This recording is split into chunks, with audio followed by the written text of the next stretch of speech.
He never thought a red car cutting him off would change his life forever.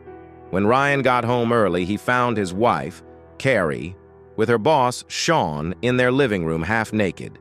Rage surged through him. He kicked Sean hard, leaving them both screaming.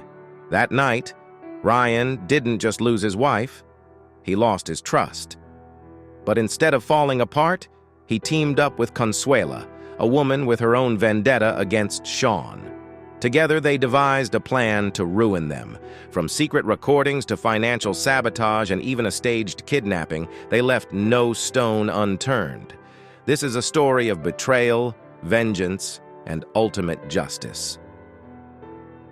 The owner of the house where Gilchrist crew was converting the garage into a spare bedroom was thrilled with the work and told a friend about it. Ryan, not sure what was happening, took the owner's phone. The friend on the line wanted an estimate for remodeling his kitchen as an anniversary gift for his wife. Ryan's small construction company needed the work, so he arranged a meeting for just past noon. The friend's house was across town, and the quickest route passed near Ryan's home. Normally he wouldn't have stopped by, but a red car cut him off, forcing him into a left turn. After that, it was easier to go home and take another route. Ryan wasn't too upset. Bringing his laptop with its helpful spreadsheets and design program would make the client meeting easier. He could use it to give an accurate estimate and show a 3D model of the finished kitchen. He knew he could manage without it, as he knew the prices by heart and could draw a good sketch, but it was a small decision that changed his life. When Ryan got home, he was surprised to see his wife's car in the driveway. Carrie worked as a bank teller and had gotten several raises. She worked half days on Saturdays, but today wasn't one of her scheduled days off. Wondering why she was home, Ryan entered the house through the quiet kitchen door, prideful about keeping things in good repair. Everything seemed normal until Ryan saw his wife in the living room with another man. Carrie was topless, her clothes draped over the couch and her skirt pushed up. The man's body blocked her hands, but her arm was visible, moving rhythmically. They were too engrossed in each other to notice Ryan. Ryan froze, stunned to see Carrie with another man. The man moaned about waiting so long, and Carrie teased him. Anger filled Ryan. He moved forward swiftly, stepping into the living room and kicked the man hard in the crotch. The man moved closer to Carrie, which made her get hurt too. Both of them collapsed in pain, unable to scream at first. Ryan, his face twisted in rage, stepped closer, ready to deliver more punishment. But he realized it wasn't necessary. The man started screaming in a high-pitched voice, followed by Carrie's cries. They fell to the floor, writhing in agony from the intense pain. Marshall and Carrie were in their own worlds, screaming so loudly they almost damaged their voices. Ryan stood back, watching them writhe on the floor, their screams piercing his ears. Seeing Carrie's exposed lower body made Ryan feel sick. His shouts of anger and humiliation mixed with their cries of pain. Later, when Ryan thought about that day, he realized how close he came to using his Glock. He was proud he didn't pull it out. Every part of him wanted to use it on the people who betrayed him. He even wondered if he would have used one bullet on himself. The gun held 14 bullets, which was more than enough. The urge for violence didn't bother him much then, and it still didn't now. Ryan was raised by his grandfather after his parents died in a car accident when he was 7. His mother's father was half Comanche and very close to his own grandfather. Ryan learned that his great-great-grandfather had been a young warrior who fought in many raids in Texas in the late 1800s. He died protecting the Comanches' last stronghold. Ryan's grandfather took him camping in the wild places of Texas, showing him secret spots known only to their family. Ryan loved the solitude and wildness of those high plains. It called to him, and he often wished to return. Life would be simpler there, just him and the wilderness, needing to survive. The thought of harming the two lovers didn't bother him. He was actually upset he didn't do more. But this was the 21st century, and such actions weren't possible anymore. The bigger problem was how he felt after discovering Carrie's betrayal. The images of her with another man haunted him, making him feel less of a man. It took him 6 painful weeks to find a therapist willing to help. Dr. Christopher, in his 70s, wasn't easily intimidated and turned out to be a godsend. It was a tough 4 years, but he and Carrie managed to stay together. Carrie did everything to show she wanted the marriage to work. She showered him with affection, respect, and admiration, offering sex at all hours. She was deeply remorseful, and Ryan eventually stopped thinking about divorce. A short separation ended when Carrie found him at a motel, tearfully pleading for him to come home. They went to counseling for more than a year, trying to fix their marriage. Despite this, cracks remained. Years after counseling ended, their lovemaking never fully recovered. Casual sex improved, but the special connection they once had did not. It took 1.5 years for Carrie to notice Ryan avoided touching her right breast, the one he saw the other man fondling. This realization led to another round of counseling, which included individual sessions. Eventually, their sex life improved, but things were never the same. Something fundamental in their relationship had broken and never came back. Carrie insisted they buy a new home because there were too many painful memories in the old one. They found a 2-story house in a better neighborhood. It was too big for just the two of them, and they were always behind on the housekeeping. They kept the house, thinking they would grow into it as they worked on their relationship. They talked about having children, but Carrie didn't want any right now. Over time, these discussions faded away. They had talked about having a baby right after getting married, but Carrie had career plans that didn't include kids. When she let the subject drop, Ryan decided never to bring it up again. This decision left him feeling empty, but he didn't know what else to do. Eventually, Ryan got over his anger and disgust about Carrie's betrayal. He reminded himself that neither of them had been virgins when they married. It wasn't easy, but he forced himself to think of the man he caught Carrie with as just another past fling. Things improved, but something in their relationship was still missing. They never discussed her affair despite their counselor's efforts. Neither of them wanted to go into the details. Ryan was going to turn 33 in July, and some days he felt much older. He found some gray hairs in March, which upset him. Carrie just shrugged and said they made him look distinguished. Ryan felt bothered by this, thinking it was a term for older men no longer attractive. Carrie reassured him he was married and didn't need to worry about that. He felt a bit better, but still uneasy. As spring went on, Ryan felt their marriage might not last. Carrie, usually affectionate, started arguments, criticized him for no reason, and seemed distant. He didn't panic the first few times, but as these incidents continued, he knew what was happening. She was cheating again, and all the signs were there since her recent promotion. Ryan had read many books on relationships and infidelity, most bought with cash from used bookstores. Some were by doctors and counselors, while others were by retired private investigators. He found the latter most useful. These books described signs of cheating and ways to catch a cheater. Ryan hid these books in a cupboard in the garage where Carrie never went. Recently, he reviewed the books to ensure he hadn't missed anything. Alarmed by Carrie's behavior, he hid a voice-activated tape recorder in her car. Early one Sunday morning, he retrieved it and discovered his suspicions were correct. The recordings revealed conversations with girlfriends and phone calls to someone named Sean. The last conversation confirmed it was Shawn Michaels, Carrie's boss at the bank. It didn't surprise Ryan much. Carrie's first affair had been with a co-worker at her old job, Marshall, the supervising teller. They had grown close over lunches and slow periods. It wasn't a stretch to see Carrie cheating again with another boss. As he looked closer, he found many signs of her infidelity, all mentioned in the books. Carrie thought she was being clever, but Ryan was not fooled. Ryan quickly caught on to what Carrie was doing, even though he didn't know all the details right away. His experience from her first affair helped him recognize the signs. Once he was sure, he began to distance himself. He let each lie hurt him, allowing the betrayal to eat away at his love for her. He wanted his feelings for Carrie to fade fast, and they did, even quicker than he expected. Carrie's cheating gradually destroyed Ryan's love for her. When he couldn't find any love for her, even during lonely nights, he knew he was ready to move on. "Hey, handsome, want a booth or a table?" The friendly waitress's voice brought Ryan back to reality. He had been lost in thought while waiting to be seated. "Whatever," he replied, not caring if he sat at a booth or table. "How about somewhere near a window where I can see out, but it's still quiet?" "Sure, let's go this way," the waitress said cheerfully. Ryan followed her to a booth against the rear wall, away from the regular customers, separated by a chest-high partition. "Can I get you some coffee, honey?" she asked, as Ryan squeezed his tall frame into the booth. "Black, hot, and lots of it," he replied. The waitress smiled, pleased. She didn't like fancy coffee drinks, and seeing a man who wanted plain coffee made her happy.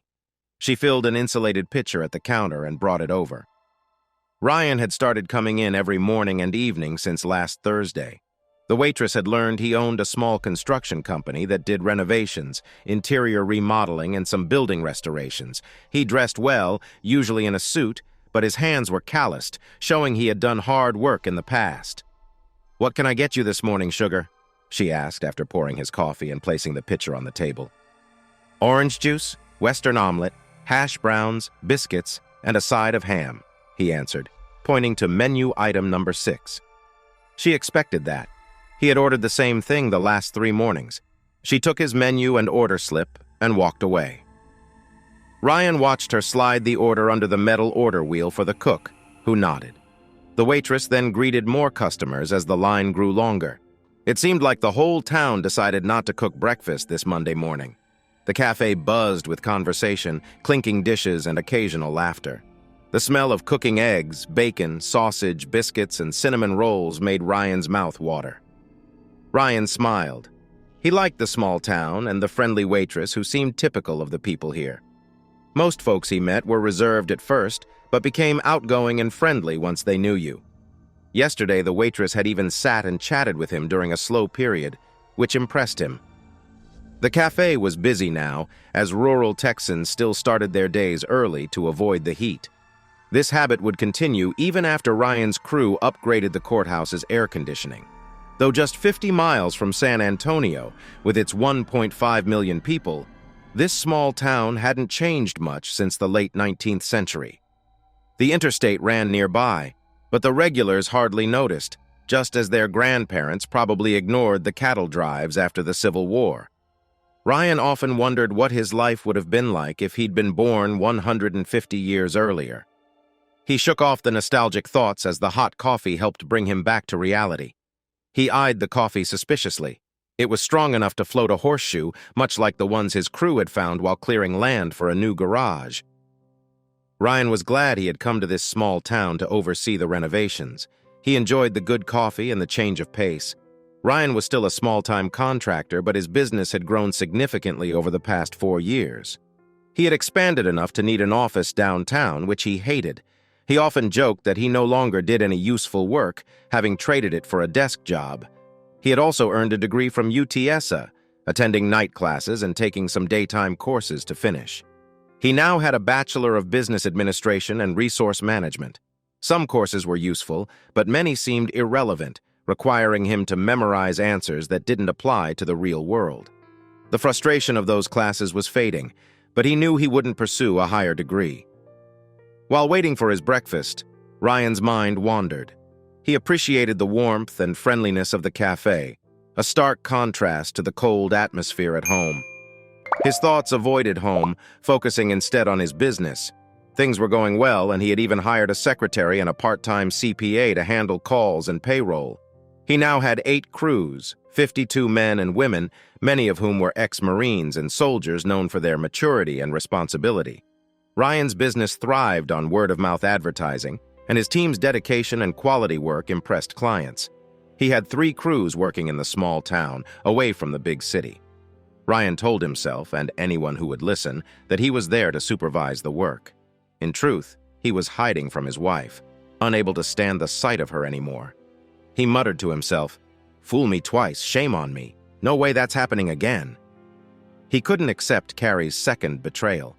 He wasn't sure why he had stayed after the first, but he knew he wouldn't do it again. He had a plan and was ready to execute it.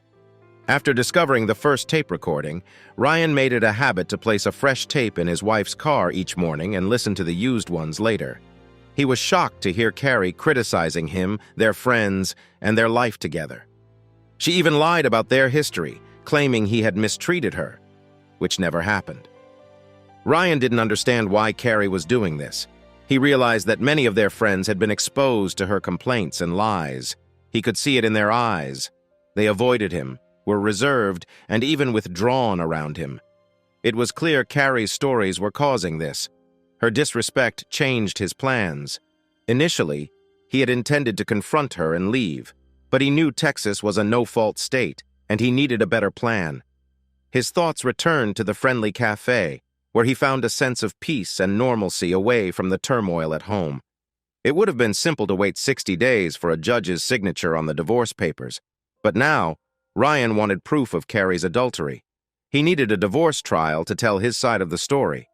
He planned to have his lawyer challenge every motion from Carrie's lawyer and propose hard-to-meet conditions. The hearings and counterproposals might drag on and even bankrupt him, but he didn't care. It would stop Carrie from getting a share of his growing construction business.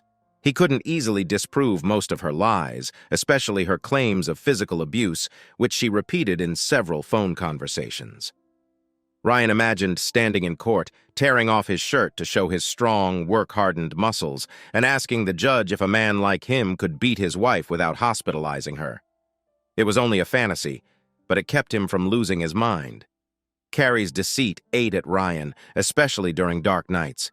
He didn't understand why she was trying to destroy his reputation.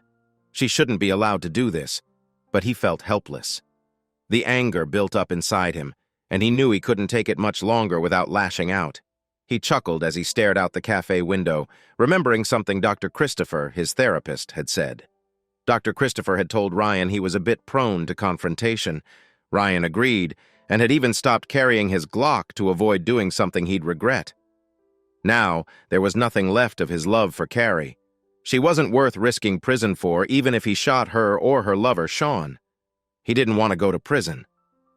As he waited for his breakfast, his thoughts wandered. He hated jails. His brief experience with them had been enough. After injuring Carrie's first lover, Marshall, he received a light sentence. 40 hours of community service and 30 days in county jail, with most of the jail time suspended. Ryan's attorney had advised against a jury trial, and the judge gave him an easy sentence. He had only spent 7 nights in jail and worked during the day. After 18 months without further incidents, the judge vacated the rest of the sentence. Ryan had enjoyed his community service, spending hours reading to children at the public library. Marshall, on the other hand, was outraged at Ryan's light sentence. He lost one testicle and the other healed slowly. His wife, however, had told him they already had 3 kids, and that was enough. She even threatened to cut off his remaining testicle if he didn't make it up to her and the kids. They moved to Denver, where Marshall was horrified to learn what Rocky Mountain oysters were. On a business trip to Dallas a year ago, Ryan found a store going out of business in a rundown strip mall. They sold spy equipment but were relocating to a better area. The owner had to sell off his inventory at low prices to avoid expensive storage costs. Ryan bought a dozen lipstick-sized cameras, phone line recorders, binoculars, a good digital camera, 3 VCRs, and other gear for professional surveillance. He only started using the equipment recently. He hid small spy cameras upstairs and downstairs, not knowing where Carrie might entertain her new lover if she brought him home. Carrie had no qualms about bringing Sean into their marital bed. When Ryan went hunting one weekend with her father, Carrie took Sean to their bedroom. Ryan expected her disrespect and had placed 3 cameras in the bedroom which caught all their actions. He compiled these tapes for his in-laws and friends. He also thought Sean's workplace would be interested in videos of Sean working naked on his laptop in Ryan and Carrie's kitchen. Ryan assumed Sean logged into the bank server while waiting for his body to recover. Between their sessions, Carrie and Sean discussed their families and friends. Ryan planned to highlight these parts and share them with those who believed Carrie's lies. He looked forward to exposing them. He had all the evidence he needed. It was just a matter of timing. "Excuse me, sir." "Sir?" The cafe's hostess was surprised when Ryan didn't respond right away. He was usually very alert. "I'm sorry," Ryan said, snapping back to reality. "I was drifting a bit." He blinked, pushing away the unpleasant memories. "No big deal, sugar," she replied. "Listen, honey, we're almost full this morning. Would you mind sharing your table with Connie and little Belinda here?" Ryan looked around and saw the restaurant was indeed packed. Though there were other tables with open seats, his was the largest available. Ryan was about to refuse, but then saw the tall, attractive woman with long black hair, and the little girl beside her. His mood shifted, and he felt glad the hostess had approached him. He took a moment to respond, realizing he was just sitting there. "I apologize," he said, standing up. "I was brought up to be polite. Sometimes I'm just not quick on the uptake." He patted the waitress's arm. "I'd be happy if Connie and Belinda would join me." He hoped he remembered their names correctly. "Thank you," the little girl said, her voice clear and sweet. Ryan had expected the woman to reply and was surprised by the child's confidence. She climbed onto the bench seat and asked, "May I have my booster seat, please?" Ryan, confused, looked at the girl's mother and then saw the waitress holding the booster seat. "I'm so sorry," he said, taking the seat and holding it steady while the girl climbed in. "Thank you," she said, smiling up at him. Ryan was about to move to the other side of the table when the girl interrupted again. "I want my mom to sit over there," she said, pointing to the opposite bench. "You sit here." Ryan looked at the girl's mother, apologetic. "She's too shy and unassuming, isn't she?" the woman said with a grin. She gestured for him to sit next to her daughter. "If it's all right with you, I don't mind," she added. The girl's matching grin decided it for Ryan. "I'd be most happy to sit with you," he told the child, sliding into the booth beside her. He introduced himself. "I'm Ryan." "Consuela Robertson," the woman responded. "And that's Belinda, the terror of the Vargas preschool," she added with a smile. "Mommy," Belinda protested, "that's not nice." Ryan chuckled, enchanted by the woman and her daughter. He shook Consuela's hand, liking its strength and femininity. "Do folks call you Connie or Consuela?" he asked. "I like Consuela," she said, "but Connie is okay too. Lots of people call me that." "Consuela is a beautiful name," Ryan replied. "It fits you better than Connie, I think." "Is it okay if I call you Consuela?" Ryan asked, waiting for her reaction. There was a pause before she quietly said, "I think I would like that." Two older women in the booth behind Ryan stiffened slightly, smiling knowingly at each other. Consuela had moved back home after a bad marriage ended in divorce. Little Belinda was 4.5 now, and this was the first time anyone had seen Consuela showing any interest in a man. Wednesday found Ryan waiting for Consuela and Belinda before he ordered breakfast. When they walked in, Belinda freed herself from her mother's hand and raced to Ryan, leaping into his arms. "Linda," her mother scolded, "you know you're not supposed to do that." "It's okay, Mommy," Belinda said. "Mr. Ryan caught me." She added confidently, "I'm going to sit on his lap today and eat breakfast.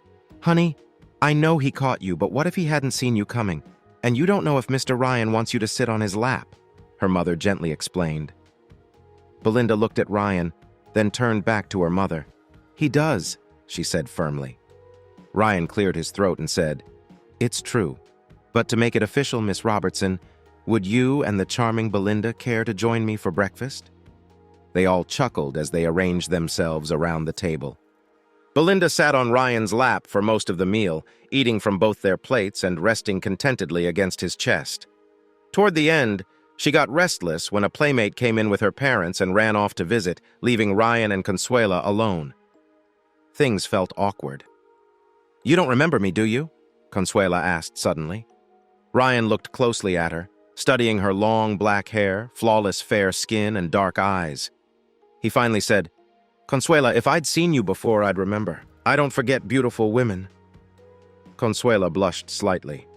"Well, it was only twice, at the bank where your wife works. A long time ago, I cashed a check for you once while your wife stood with you. Then Carrie waved at me another day and you turned around to see who it was, about 1.5 years ago." Ryan shook his head, trying to remember. "I'm sorry," he said. "If I was with Carrie, I was probably focused on her." "So you do forget women occasionally?" Consuela teased with a grin. "I must have been really distracted," Ryan chuckled. "If I was with Carrie, she'd be making sure all my attention was on her." "I understand," Consuela said, meeting his eyes. "How is Carrie these days?" she asked. When a wall went up behind Ryan's eyes, she nodded sympathetically. "You know then," she said softly. Ryan frowned. "I left the bank 2 months ago," Consuela explained. "Everyone there, even the customers, know what's going on." Ryan sighed. "They're not even trying to hide it." "Not anymore," Consuela said. It's become more obvious. Brazen, even. For what it's worth, I'm sorry. No one at the bank likes Mr. Michaels. No one understands what Carrie sees in him. Yeah, I'm sorry too, Ryan said quietly. I've suspected it for 3 months and been collecting proof for a couple of weeks. I think I have enough now. An interesting choice of words, Consuela noted, her eyes brightening. I didn't leave my job in San Antonio the way I implied, she said finally. I left because I filed a sexual harassment complaint against Shawn Michaels, and it went all the way to the main office in Chicago, Consuela said. Ryan had been waiting since Monday for her to open up, sensing there was something she needed to share. After a few months, the complaint came back down. The Chicago office said it wasn't substantiated and they couldn't do anything, Consuela continued, her face flushed with anger. After that, I got bad performance reports. They wrote me up 3 times for minor balancing issues, even though they were temporary and easily fixed. But they didn't do that to anyone else. She paused, fuming at how she'd been treated. Ryan nodded encouragingly. They moved me to the investment banking division, but when a woman came back from maternity leave, there was no spot for me. They made it clear I'd have to go back to being a window teller, working weekends and late shifts. They knew I had a young daughter and couldn't take those hours. Consuela forced a smile when she saw Belinda watching. They let me go easy, I guess, she said. I could quit and get good references or stay and hardly see my daughter. If I pushed the complaint, I'd be blacklisted from working in banks. Her fingers twisted in her lap as she spoke, anger and pain evident. Ryan could feel the ghosts of their pasts sitting with them. Consuela shut her eyes, willing herself to calm down. Hi, Mommy. Belinda's voice broke the tension. Are you crying? Consuela opened her eyes wide to show her daughter she wasn't crying. No, honey, I was just thinking, she said, smiling gently. Belinda seemed unsure but accepted the answer. Tasha and her parents are eating, so I came back. And I'm glad you did, Ryan exclaimed, pulling Belinda onto his lap. Now I'm still not sure where you're ticklish. Belinda giggled as he tickled her ribs and neck. Linda, Consuela said quickly. It's my fault, Ryan interjected. I know better. Belinda, give me a hug and I'll stop. Belinda hugged Ryan tightly. I have a confession to make, Consuela announced. The noise from the children playing was loud, so she had to lean close to Ryan. He had suggested McDonald's because he knew Belinda would love the playroom. You've been wanting to tell me about Carrie and your sexual harassment complaint since Monday, Ryan guessed. Consuela's eyes widened, then narrowed. You knew? She asked, her voice tight. Ryan shook his head. I knew there was a reason Trish sat you at my table. I hoped it was because of my charm, but then I looked in the mirror, he said with a light tone. I figured you'd talk to me eventually, and in the meantime, I was enjoying spending time with you and Belinda. Consuela blushed slightly. That's part of it, she admitted. I guess I should have just told you when I recognized you on Monday, Consuela mumbled. She tried to be mad that Ryan had guessed her reasons for seeking him out, but his honesty was too disarming. I didn't mind, Ryan assured her. I enjoyed your company. I already told you that. He looked at her thoughtfully. What is it you think I can do for you? Consuela took a deep breath. Well, we didn't get to everything this morning. It's not just a sexual harassment complaint anymore. I filed a suit in federal court 3 weeks ago. I was hoping you could testify that Shawn Michaels is having an affair with your wife. She paused, adding, My attorney doesn't know about you yet, but she said if we could show Michaels continued his behavior, it would help. Ryan's face showed confusion for a moment, but then he smiled. I'm glad to help if it will. I'll testify to what I know about the affair. You know for sure? Consuela asked in a low, intense voice. You can say you know Michaels is actually having sex with your wife? Ryan nodded. Oh yeah, I can testify to that. Consuela sat quietly, her eyes filled with sympathy. Maybe you shouldn't, she said hesitantly. There'd be questions and... Ryan smiled, a predatory smile. Consuela, my marriage is over. Our vows were broken before. They've been shattered now. My marriage ended the minute she began a relationship with Shawn Michaels. I've been collecting evidence to show a court, to prove her infidelity. I'm going public with it, to show everyone what she's done. I'm getting a divorce from Carrie to make it official, but it's been over for a long time. I've spent the last few months watching her and letting her burn the love I had for her out of my soul. I don't care for her now. Nothing can embarrass or humiliate me more than she already has. I'm going to lower the boom on her and her lover, and I'm going to do it hard." Consuela saw something in Ryan she hadn't noticed before. His blue eyes had gone icy with anger. She believed him. "It takes a lot of strength to do what you're going to do, Ryan. I think you're someone Mr. Michaels should never have messed with," she said softly. Ryan was startled by her comment, his anger fading. He smiled at her. "You said you have proof. You have pictures or something?" Consuela asked. Ryan nodded. "I've got videotape of them together, tape recordings of cell phone conversations, and other tapes of her talking to friends in her car about her lover. I know the cell phone conversations might not be useful unless she denies them on the stand. But the videos? I have videos of them hugging and kissing, walking into our house, and even in our bed. I think I have a right to videotape what goes on in my house. They're pretty graphic." "Oh, wow," Consuela whispered. "It's so sad you had to see that, but you've got her good, don't you?" Ryan chuckled. "Oh, yeah," he said, drawing out the word. "Got him, too. I haven't seen a lawyer yet, but I have my own suit to file. Carrie's contract has a morals clause. I don't see how Michael's contract wouldn't have the same. That should mean the bank is liable if they don't enforce their own rules and regulations, right?" "I don't do lawyer stuff," Ryan admitted, "but I think we can help each other out. You can testify in my civil suit to establish a pattern of conduct, and I can testify in yours. We might be able to keep my construction firm afloat after the divorce. Texas family law takes adultery into account for property settlements. I was counting on that. Now there's an even better chance of buying out whatever percentage Carrie's share of the business is." Thursday was a disappointing day in the cafe. Ryan was there as usual, but Consuela was not. She had to go in early to open the small-town bank where she worked as the assistant manager. The regulars thought it was sad he was sitting alone, but they didn't notice he had brought a book to read while waiting for his omelet. He wouldn't have done that if he expected company. The book was a Western by Louis L'Amour, which Ryan loved. It reminded him of a time when a man could make a place for himself through sheer will, courage, and not accepting disrespect.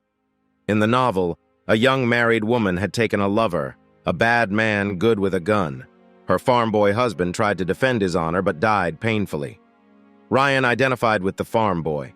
Despite the consequences, he had tried to defend his marriage and personal honor. It wasn't smart, but Ryan understood his choice. The omelet was especially good that morning. Trish, the head waitress, had asked the cook to include extra mushrooms and sausage, which Ryan loved. He felt special, as not even long-term regulars got such treatment. At Trish's suggestion, Ryan and Consuela met Thursday night at a Golden Corral outside San Antonio to avoid being seen together. After all, Ryan was still technically married, and people wouldn't understand. They planned to file lawsuits against a multinational bank and its regional headquarters. Consuela talked animatedly, waving her fork like a conductor's baton. She said it was part of her Latina heritage. Her grandmother, raised in a small Mexican village, needed her hands to speak properly. Ryan teased that tying her hands would be like gagging her. She stuck her tongue out at him, and he laughed, something he hadn't done in a long time. Consuela was surprised to learn Ryan's great-grandfather was a full-blooded Comanche. She noted that his high cheekbones were the only feature that hinted at his heritage. His blue eyes and blonde hair came from his Scottish and Irish ancestry. They discussed their mixed heritage, and Consuela told Ryan about the Irish dance schools in San Antonio and an annual contest he should attend. He agreed to go if she joined him, and she said she would. "Will the videos be admissible in court?" Consuela asked finally. Ryan shrugged. "I'm sure a good lawyer can find a way. If not, I'll make copies of the DVDs and send them to her family and friends as Christmas presents," he said with a grin. "I thought you had videotapes," Consuela remarked. "I do," Ryan replied, "but I bought a computer to convert them to DVD format." Seeing her confusion, he explained, "First, I played the VHS tapes and recorded them with my digital camcorder. It was a lot of work, but I had to find workarounds. I didn't want to ask for advice considering the subject matter." "You did very well," Consuela said quickly. "You have more proof than I do." Ryan felt good about her compliment, a stark contrast to Carrie's constant criticisms. "I think I can help with your case too," Ryan said after swallowing a chunk of steak. I've got a couple of shots of Sean sitting at our kitchen table, naked, working on his laptop." "Really?" Consuela exclaimed, flushing slightly. "Oh yeah," Ryan replied. "He was logging into a network and doing some transactions. What does he do, anyway?" "He runs the division for high-end personal wealth management," Consuela explained. "He manages accounts for very rich customers, makes investments, tracks trusts, and sends transfers to other banks." "Transfers? Like wire transfers?" Ryan asked. "Yes, but on a much bigger scale," she explained. "Millions of dollars are sent and received every day." Ryan nodded thoughtfully. "They trust him with that?"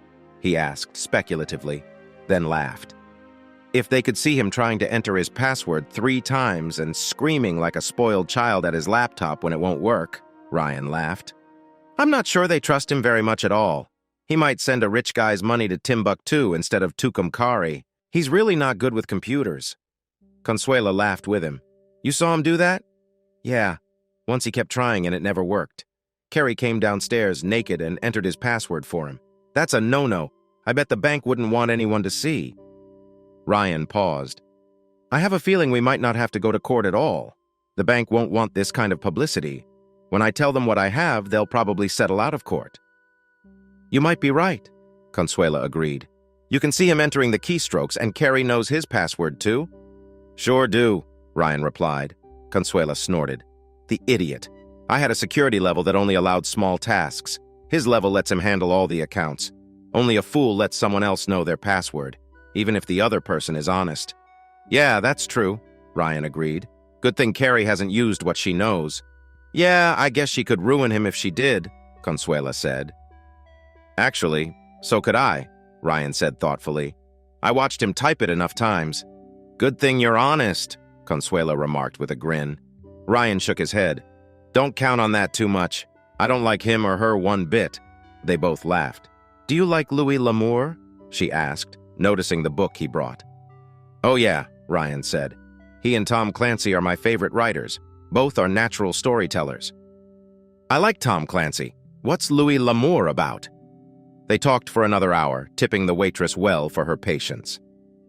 On her way home, Consuela thought about her conversations with Ryan. It was enjoyable to be with a good-looking man again after so long. It had taken years to get over her divorce, and she hadn't trusted men for a long time. But she trusted Ryan. He listened, was strong yet gentle with Belinda, and spoke well. He didn't rush to correct her and was easy to be with. She sat in her car for a moment after pulling into the driveway, a habit from her time in Albuquerque, where gangs made it necessary to check for danger before getting out. There was no one in the shadows here, though, just hard-working or retired folks. Sometimes she thought the neighborhood was a metaphor for her life. Nearing 30, she felt time passing her by like the aging houses on her block. But she shook off the mood and went next door to pick up Belinda from Mrs. Alvarez. Later, as she got Belinda ready for bed, a plan formed in her mind. She wondered what Ryan would think of her idea. His opinion mattered more to her than she had realized. "You want to look at the DVDs?" Ryan asked, surprised. It was Friday night, a night for partying, but that wasn't Consuela's style, and Belinda was just a few steps away in her bedroom. Belinda had clung to Ryan all evening, not wanting to go to bed. It was the first time Ryan had been invited over, and Belinda had made a deep impression on him. Those aren't for casual viewing, you know. It's a lot of sex and talking about sex and them disrespecting everyone.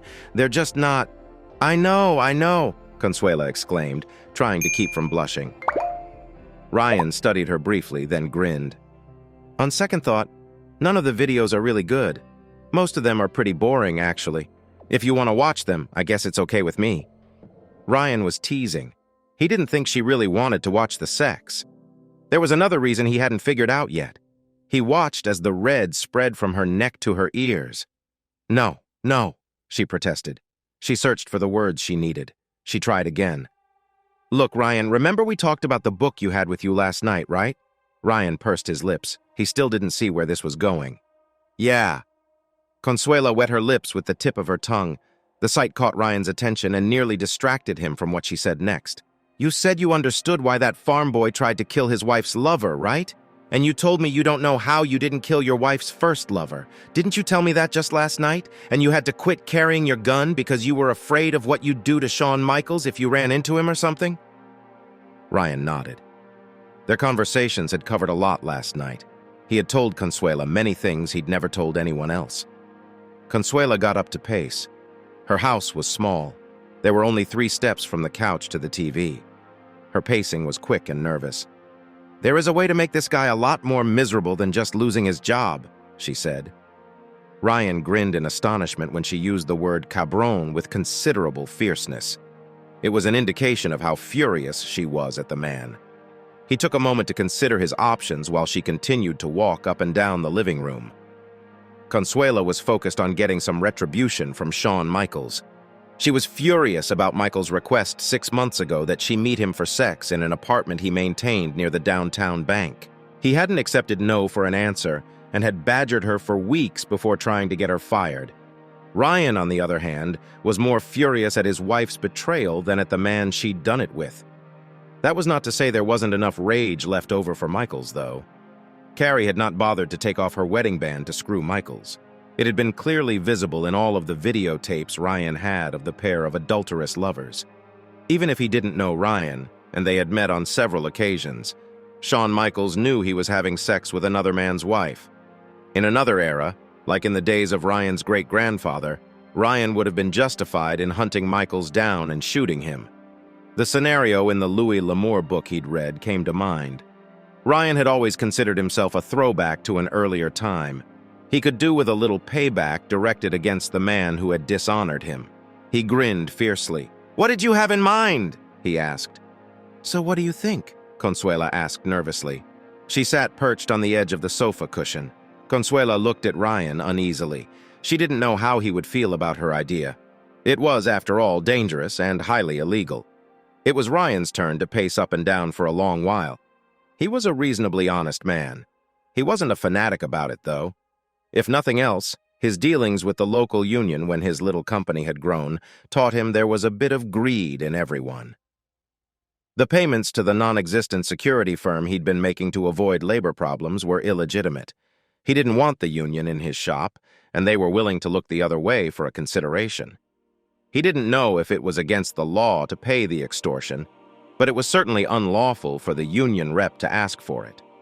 Ryan had cooperated to the extent that he never complained to the authorities.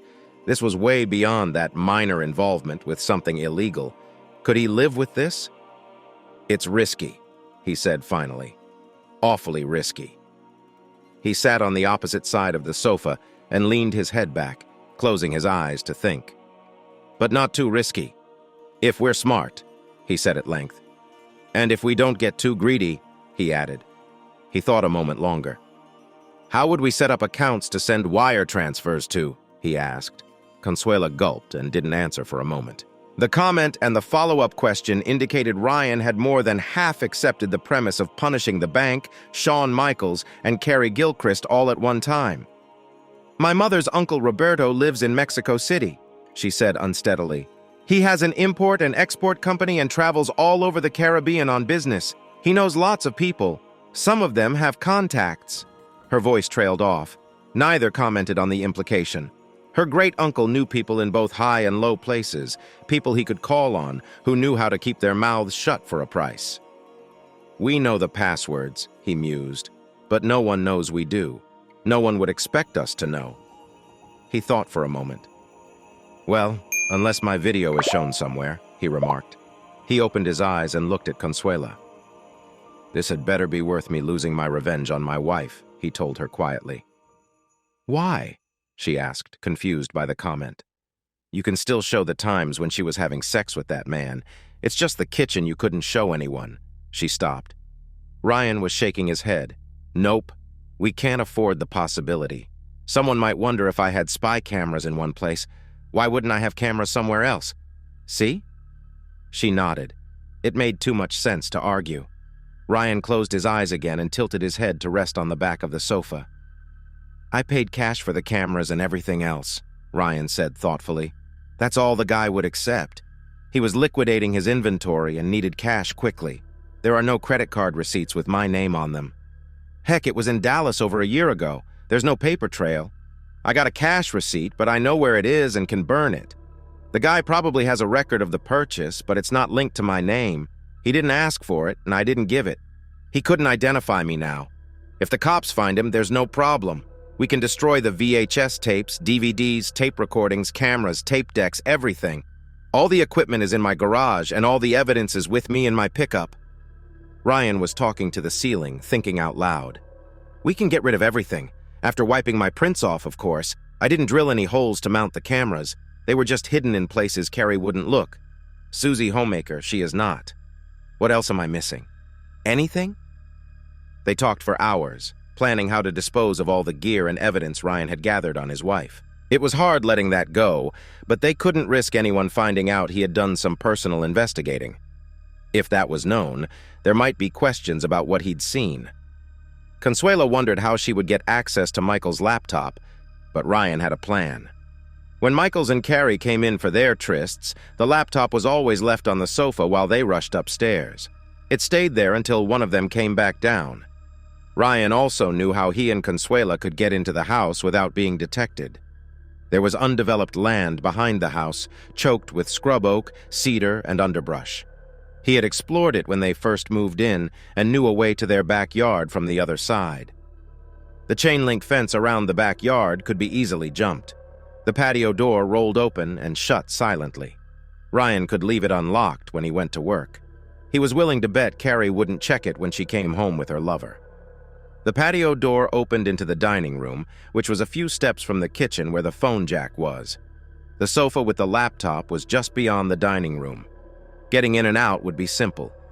They didn't know how long Consuela would have on the laptop, so they made a note to use a stopwatch to time the breaks between Michael's and Carrie's sessions.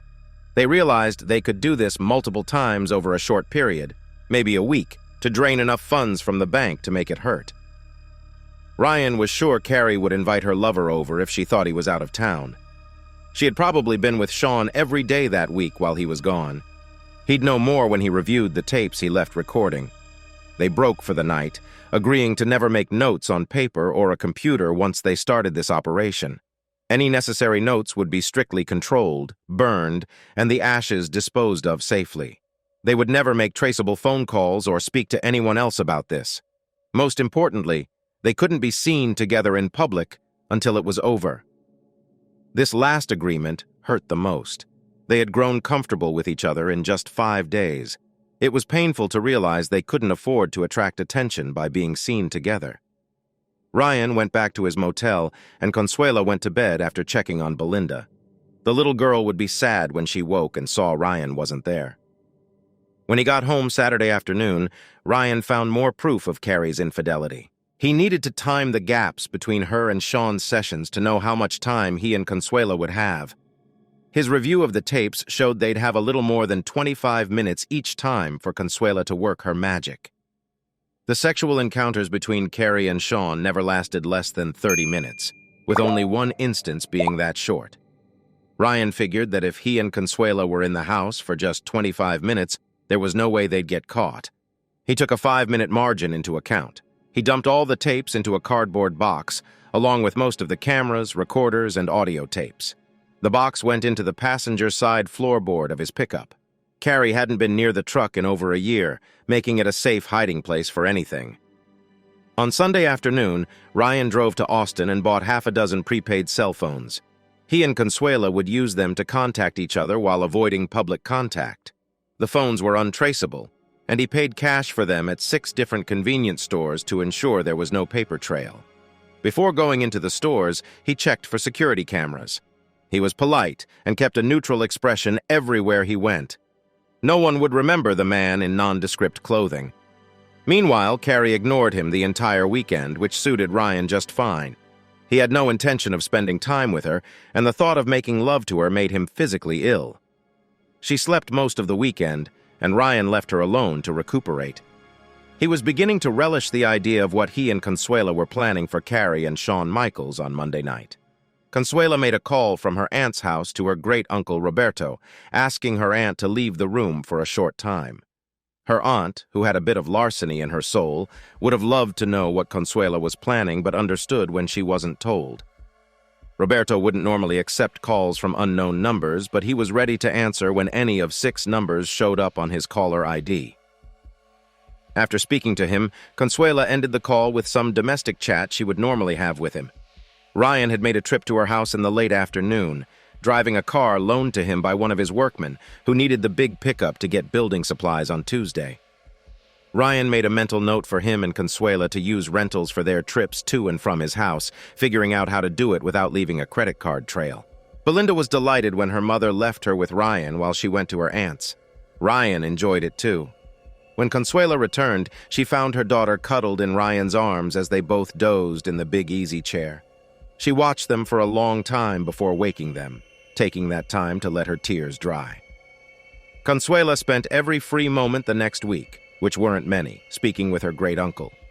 Roberto called in favors with contacts in Belize, the Cayman Islands, Barbados, Bermuda, Antigua, Curacao, Aruba, Jamaica, and other places Consuela had never heard of. The accounts were ready for use in offshore banks known for tight security. Most of the accounts had been idle, waiting for activation, and a few were brand new by the time the preliminaries were done. Roberto set up a money path through banks in London, Switzerland, Nigeria, and back to the Caribbean. He set up several hundred separate accounts, knowing whatever his great-niece was planning had a short lifespan. There would be no time for the funds to accumulate or for typical investment transactions. A week and a half after Roberto finished, a smiling young Hispanic boy delivered a rewritable CD to Consuela. She looked up to find the boy had left without a word. The CD contained a spreadsheet that she and Ryan loaded onto a second-hand laptop Ryan had bought for cash. It was the only record they kept. The CD was sanded smooth, broken into small pieces, melted, and dumped into the San Antonio River. They expected to let the money sit in accounts for a couple of years to allow investigations to die down. This was no burden. They planned to file civil lawsuits against the bank, expecting to win and hurt the bank for not enforcing their own contracts and morals clauses. Pilfering the accounts of wealthy customers would make it look like Shawn Michaels and Carrie Gilchrist had conspired in bank fraud. The jail terms they might get were better than being shot like they would have been 100 years ago in this same city. Ryan and Consuela reasoned that the money taken from the rich bank account holders would be replaced by the bank. The bank couldn't afford to lose their business if all the wealthy customers threatened to withdraw their funds. These clients could be relied upon to make that threat, and the loss to the bank would be an additional penalty. The bank would have to absorb this loss and ensure that in the future, one of their senior supervisors didn't harass a single mother or help himself to another man's wife on company time. Consuela's older second cousin, Richard, would store the laptop for them when she and Ryan finished the active phase of their plan. Richard wasn't computer literate and would have no interest in the laptop. He was also a recluse with few friends, living in a remote cabin. His home was so far out in the sticks that even the ranch's cowboys never ventured there. He had built it with the owner's permission as compensation for a favor Richard had done 20 years earlier. No one knew what that favor had been. What mattered to Ryan and Consuela was that Richard's home was extraordinarily remote, and no one could approach it without Richard seeing them coming from a long way off. Consuela was sure the laptop would be safe with him, and she easily convinced Ryan. A month and a half after Ryan and Consuela first met, all the groundwork was laid. The accounts were ready, and the first pair of untraceable cell phones they used to communicate had been smashed into pieces and scattered in a half-dozen San Antonio dumpsters. All the gear Ryan had purchased from the spy shop and the recordings made with it had been destroyed, burned, and the remnants deposited in a city dump 100 miles away. All their written notes had been burned and the ashes dumped in the San Antonio River south of town. The storage bin in the garage where Ryan had kept the books had been emptied and the contents carefully disposed of. He didn't want that area in the garage to stand out, so he cleaned the whole thing thoroughly. Their plan called for Ryan to stay home for a week or two to interfere with the lovers' trysts. He took time off from work, telling Carrie he needed to recharge after several months of hard work.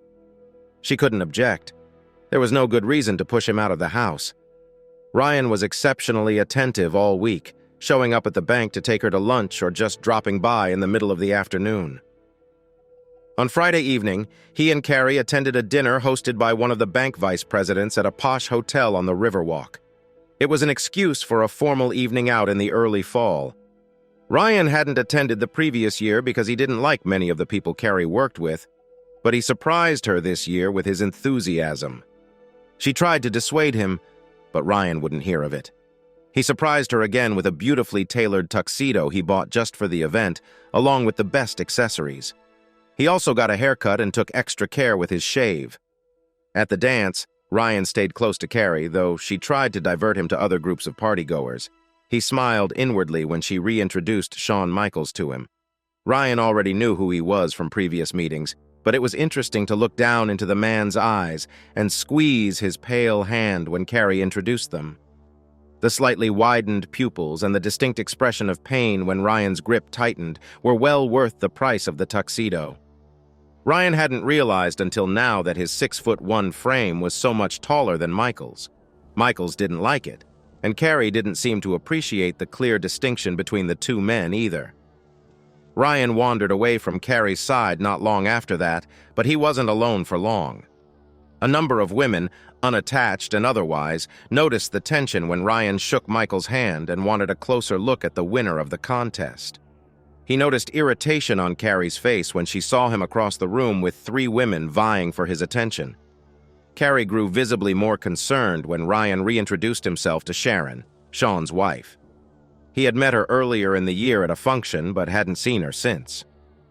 The attractive blonde spent half an hour chatting casually with Ryan. Near the end of their conversation, Sharon was distracted by something behind Ryan. He turned to see Carrie standing close to Shawn, smiling up at him. They were part of a crowd, and there was nothing overtly suspicious about their postures or attitudes, but Sharon was watching closely. When he turned back to Sharon, a ghost of a frown was just fading from her face. There was a sadness in her eyes she couldn't hide. Ryan didn't know what to do. He didn't know Sharon well enough to share what he knew about her husband, and this wasn't the right time or place. His sudden interest in being with Carrie was a smokescreen, a setup to trap her and Shawn. It worked so well that by the second week, Carrie and Shawn were too scared to meet up, worried that Ryan would show up unexpectedly. Ryan continued his surprise visits to the bank a couple more times just to keep them on edge. These visits were short, made on his way to other destinations. By the end of the second week, Carrie was clearly frustrated and anxious, and Ryan assumed Shawn was feeling the same way. Ryan and Consuela congratulated themselves on their success. It was easier than Ryan had thought to get into the house on Carrie and Shawn's first date. On Ryan's first Monday back at work, he orchestrated the exact time the lovers would leave work by taking Carrie to an early lunch. He set this up on Sunday, telling Carrie he would pick her up on his way out of town for a business meeting in Austin. She agreed, suggesting a quick lunch at Taco Bell near the bank. Ryan knew she wanted to get the lunch over with quickly and get him out of town. That was fine with him. His only goal was to make sure she and Shawn couldn't leave work in the morning. Ryan and Consuela borrowed cars from Consuela's family instead of renting them. They used Consuela's cousin Alfredo's car that day and would use different ones from other family members throughout the week. Consuela had arranged for these cars to be left in out-of-the-way parking lots with keys under the mats. By 7 a.m., she and Ryan would have full use of the cars, and when they returned them, they would leave a few $100s under the mat. Ryan told his senior foreman he was taking more time off to go to his deer lease near Marble Falls. This wasn't unusual, even though he had already been away for 2 weeks. He always took time off for deer season, so no one questioned it. Consuela called in sick, telling her boss she had the flu or a bad cold and hoped to be back in a day or two. Her boss wished her a speedy recovery. While they waited in a small barbecue restaurant's parking lot, Ryan and Consuela talked about anything that came to mind. They were beginning to enjoy each other's company more and more. Ryan had left a listening device in the foyer of his house to know when Carrie and Shawn arrived. Consuela went into the restaurant and brought back a bag of pulled pork sandwiches, giving them a reason to be parked there. "About time," Ryan commented as he glanced at his watch. The key rattling in the front door lock was clearly audible through the speaker of the portable receiver on the dashboard. The excited voices confirmed it. Carrie and her lover had arrived. Ryan and Consuela quickly got out of the car, careful to make sure no one was watching. They moved into the scrub oak and brush behind the restaurant, which extended to the back of Ryan's home. They had considered dressing in black and wearing masks, but decided against it, knowing it would draw attention. Instead, they wore wigs, plain baseball caps, dark sunglasses, and unremarkable clothing in muted greens, browns, and dark grays. Their footwear was dark and unremarkable, and they bought different sizes of shoes and boots to avoid recognition. Ryan and Consuela were ready. They were about to set their plan in motion, knowing they had just enough time to execute it. Another day, they would wear multiple pairs of thick socks with shoes that were too big. Everything they wore was clean but well used, bought from Salvation Army and Goodwill stores in Austin, Dallas, and Houston. Nothing had been purchased locally. They had 6 sets of clothing and footwear, 1 spare. After each use, they would burn the clothing and scatter any metal bits like zippers and buttons in several regional lakes. It took only 10 minutes, maybe a bit more, to navigate the couple of 100 yards through the brush and trees.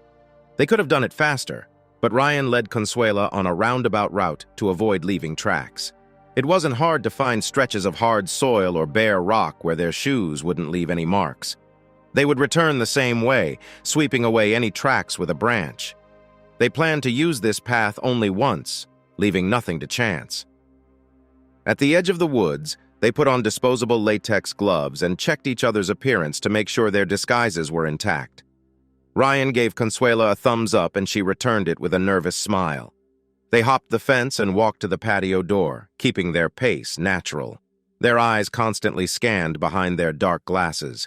They saw no one at the windows of the house or the neighboring homes. 3 steps into the yard, tall shrubs on both sides of the Gilchrist house hid them effectively from anyone who might have been at the neighbors' windows. Ryan opened the patio door with ease and slid it open in one smooth movement. As expected, Carrie hadn't thought to secure the house when she came home in the middle of the day. Seconds later, the glass door was closed softly behind them. Ryan and Consuela stood close together, hidden from anyone outside, hardly daring to breathe for a moment. Ryan showed Consuela his watch, indicating they would leave the house at the 26-minute mark no matter what. She nodded, and Ryan started the stopwatch function. They listened for a moment longer.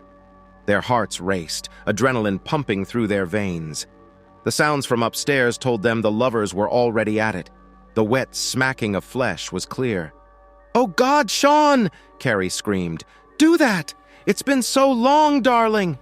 Ryan's forehead creased with deep lines. He stood still in the kitchen doorway, the fury he'd felt since discovering Carrie's second infidelity flooding back. He shifted his weight, ready to storm upstairs, but felt Consuela's hand on his forearm. He looked at her, eyebrows raised in question.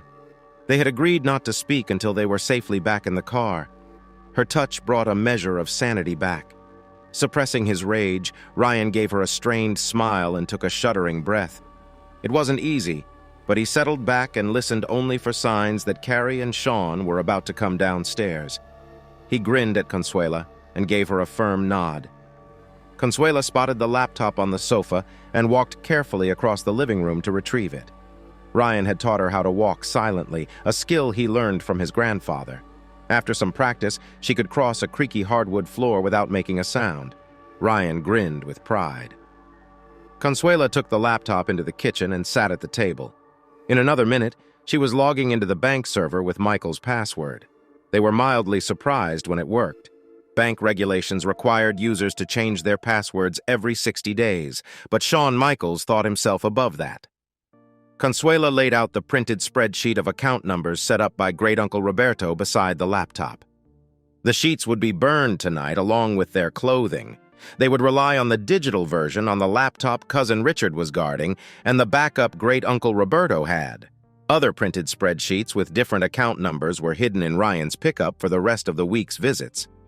Consuela went to work locating the accounts of very wealthy people who had entrusted their money to Shawn Michaels and Carrie Gilchrist. Soon, Consuela was typing commands into the system as fast as her fingers could move. Back in the car, they couldn't help but laugh wildly at each other's comments, no matter how weak the humor was. Consuela kept reaching out to touch Ryan's hand and forearm, seeking reassurance from the closeness. After a while, the adrenaline wore off and they were quiet, but her hand remained in his. It was a comfort for both of them as the enormity of what they had done sank in. By the time they got to where they would exchange cars, holding hands just felt good. They left the barbecue restaurant's parking lot immediately, driving well within the speed limit along a pre-planned route. It had been difficult, but they found a path through the city that avoided places with visible security cameras. With their dull, uninteresting car, wigs, caps, dark sunglasses, and carefully chosen clothing, they didn't think they would catch anyone's eye. They kept their caps pulled down and their faces partially covered, just in case someone recognized them. Back at the lot where Ryan and Consuela's cars were parked, they stripped down to their underwear and put everything they'd used that day into a big trash bag, which went into the back seat of Ryan's pickup. They were mildly embarrassed at their partial nudity before each other, as it was the first time they'd seen each other undressed. Each thought the other was calm and businesslike, not realizing both felt self-conscious. They dressed quickly and departed in different directions. Consuela left to pick up Belinda from daycare, and Ryan headed to the hunting cabin near Marble Falls. That night, he would burn everything in the bag and dispose of the ashes and metal parts in the lake. By Friday, it was a well-settled routine for Ryan and Consuela. It was almost boring, and they had to remind each other to stay vigilant. They parked in different locations each day near the barbecue restaurant, the best place to enter the brush. Their disguises and changes in pace and posture ensured no one noticed the same couple wandering around all week. Shawn Michaels and Carrie Gilchrist found time to meet at the Gilchrist home every day that week. The times varied, but they always met there. Ryan thought it was sad that Shawn Michaels never sprang for a motel room just for a change of scenery. Consuela found it sad that there was nothing better to say about the man. Changing into their disguises on Friday took Ryan and Consuela less than half the time it had on Monday. They parked just down the street from the barbecue restaurant, strolled slowly toward it arm in arm, and walked past without stopping. Ryan let the earpiece from the remote portable receiver slip off his ear and tucked it into his pocket. The two patrol cars parked in the lot were likely there only because the officers were inside eating. There was no sign of an investigation. "Wave off," Ryan said in a low voice a block away from the place. Consuela nodded, understanding the term. She turned back, seemingly to check traffic before they crossed the street. "No one coming?" she murmured. "Still, 'tis the better part of valor," Ryan remarked. "It's an omen," Consuela said decisively. Without appearing to hurry, they walked around the block, got back to the borrowed car, and left. They filled their last black trash bag with the clothing they'd just removed, added the sets they hadn't used, and put the bag in Ryan's pickup. He placed an envelope with $300 under the seat since there was no floor mat, and got out of the area quickly. They shared a quick, much-needed kiss, feeling an urgency that hadn't been there before. They told themselves nothing had changed from the previous days, but the patrol vehicles made them nervous. They were relieved this phase was over. The next day, after returning from his supposedly unsuccessful hunt, Ryan removed the audio pickup near the front door. He crushed it under his heel on the concrete garage floor and carefully picked up all the pieces. Ryan placed the crushed audio pickup into a trash bag, dropping the pieces into dumpsters across the city that night. On Saturday evening, an hour after a call from Consuela, Great-Uncle Roberto began spreading the word. By Monday, men and women with forgettable faces started emptying accounts across Caribbean banks using passwords only the true account owners should know. They took cashier's checks, sometimes cash, and deposited them into other private banks as instructed. These secondary accounts, now flush with cash, were quickly emptied again. By the next afternoon, none had a positive balance. From then on, every transaction was in cash. Eventually, thousands of small amounts, usually in US dollars, found their way to Roberto's special number accounts in private banks. 3 weeks passed without any reports in the news. Ryan expected to hear something quickly, as this would be a significant event for the bank. Consuela totaled everything up, revealing they had moved nearly $9 million offshore. None of the money was near where it had been initially sent. Investigators would find the trail went cold quickly, making it nearly impossible to trace beyond the first or second deposit. The anonymous men and women who moved the money had done their jobs and disappeared into the crowd of various Caribbean cities. The funds moved through a web of transactions, eventually disappearing into the vast pool of wealth in Caribbean banks. With Cayman Islands banks alone holding over $800 billion in assets, the $9 million didn't make a ripple. Each time the money was moved, small amounts were taken out. Even after everyone took their share, there was still more than $7 million left for Ryan and Consuela. The bank took a significant hit, one that would certainly hurt. The funds began to arrive in Mexico City, buried in routine transactions controlled by Roberto. Consuela had kept each transaction under $10,000 to avoid raising red flags. She even set up numerous automatic transfers that occurred after she went offline. The heist had been made possible by one login name and a 12-character password. Ryan and Consuela knew it was only a matter of time before someone noticed the missing money. Ryan and Consuela continued their lives as usual, waiting for the fallout. "Hi," came the tinny voice over the prepaid cell phone. "How are you doing?" Ryan replied, recognizing Consuela's voice despite the cheap phone's distortion. "Good. Real good. How about you?" she answered. "Doing great. Tired of waiting, but good otherwise," Ryan remarked. They were careful not to say anything incriminating over the phone. "Me too," she said. There was a pause and some background noise. "Hello, Mr. Ryan," Belinda's voice came through. Ryan's features softened. "Hello, Belinda. How are you?" "I am good," the little girl replied. "When are you going to come to see me?" "Oh, I think I'll be there on Sunday," Ryan answered. He had a couple of crews heading to the small town on Monday. Several businesses along the main street had negotiated a special price for remodeled storefronts. He'd told his wife he was going out a day early to survey them. Carrie didn't mind. She was glad to be rid of him. Ryan talked to the 4-year-old for a few minutes, enjoying their conversation. He didn't talk down to her, and she loved that.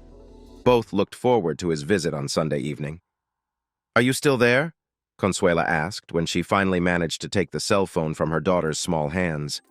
Ryan chuckled, having heard the exchange. "Belinda wasn't happy about losing the phone," he said.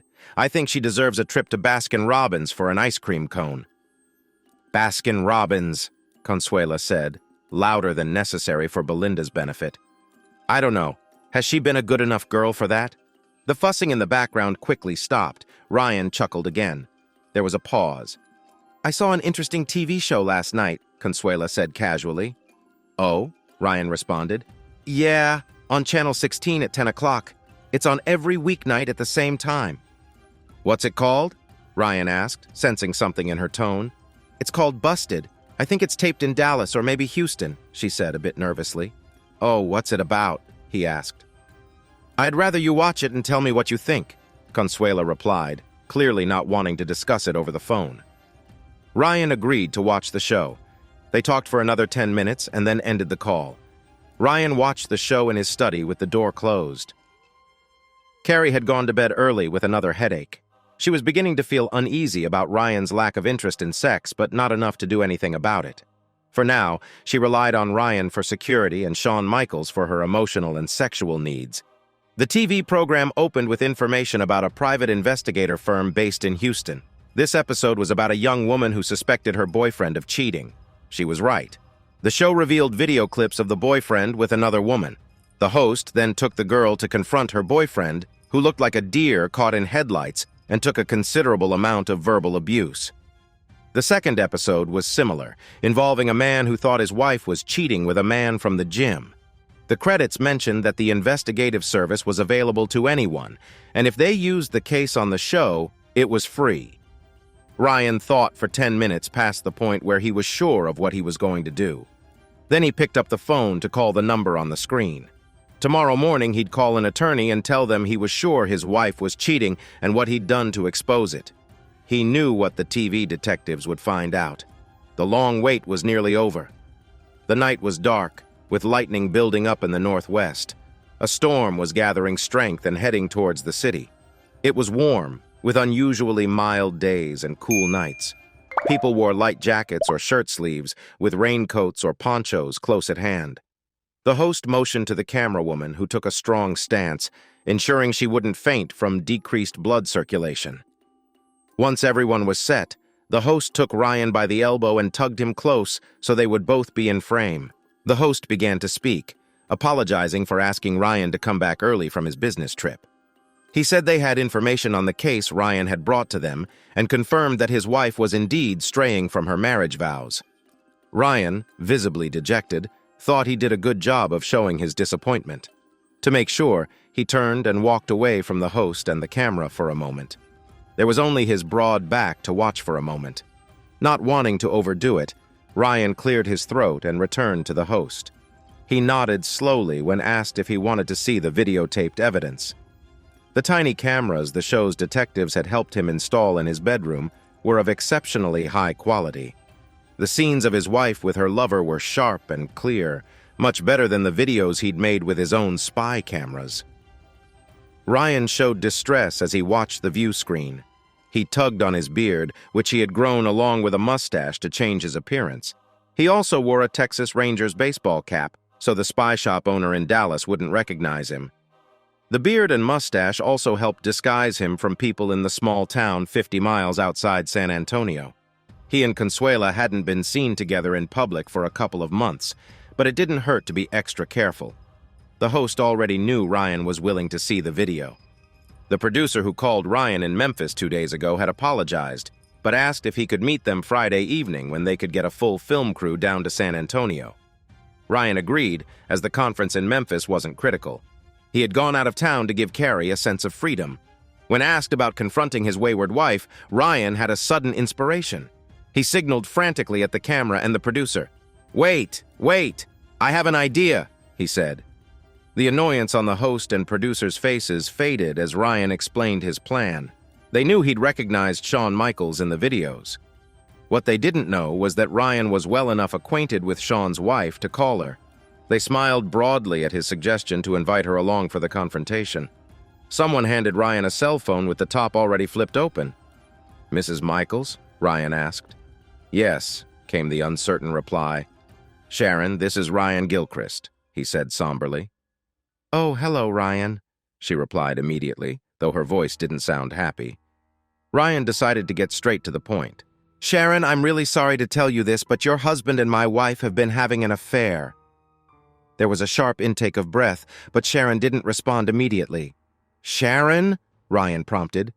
"Yes, I'm here," she said, her voice sounding resigned. "How long have you known?" "I've suspected for months, but I saw proof tonight," Ryan answered, ready for this question. "I see," Sharon said with a deep sigh. "Well, I can't say it's a big surprise, damn him." "Sharon, there's something else," Ryan said, unsure how to continue. "I'm with a film crew from a TV show out of Houston. We're about to surprise them on a date at a restaurant down on the Riverwalk." There was silence on the other end of the line for a moment. "Oh, wow," Sharon breathed, then giggled like a schoolgirl. "You're going to do a number on my dumb husband, aren't you?" She laughed heartily. "Serves him right, the jerk."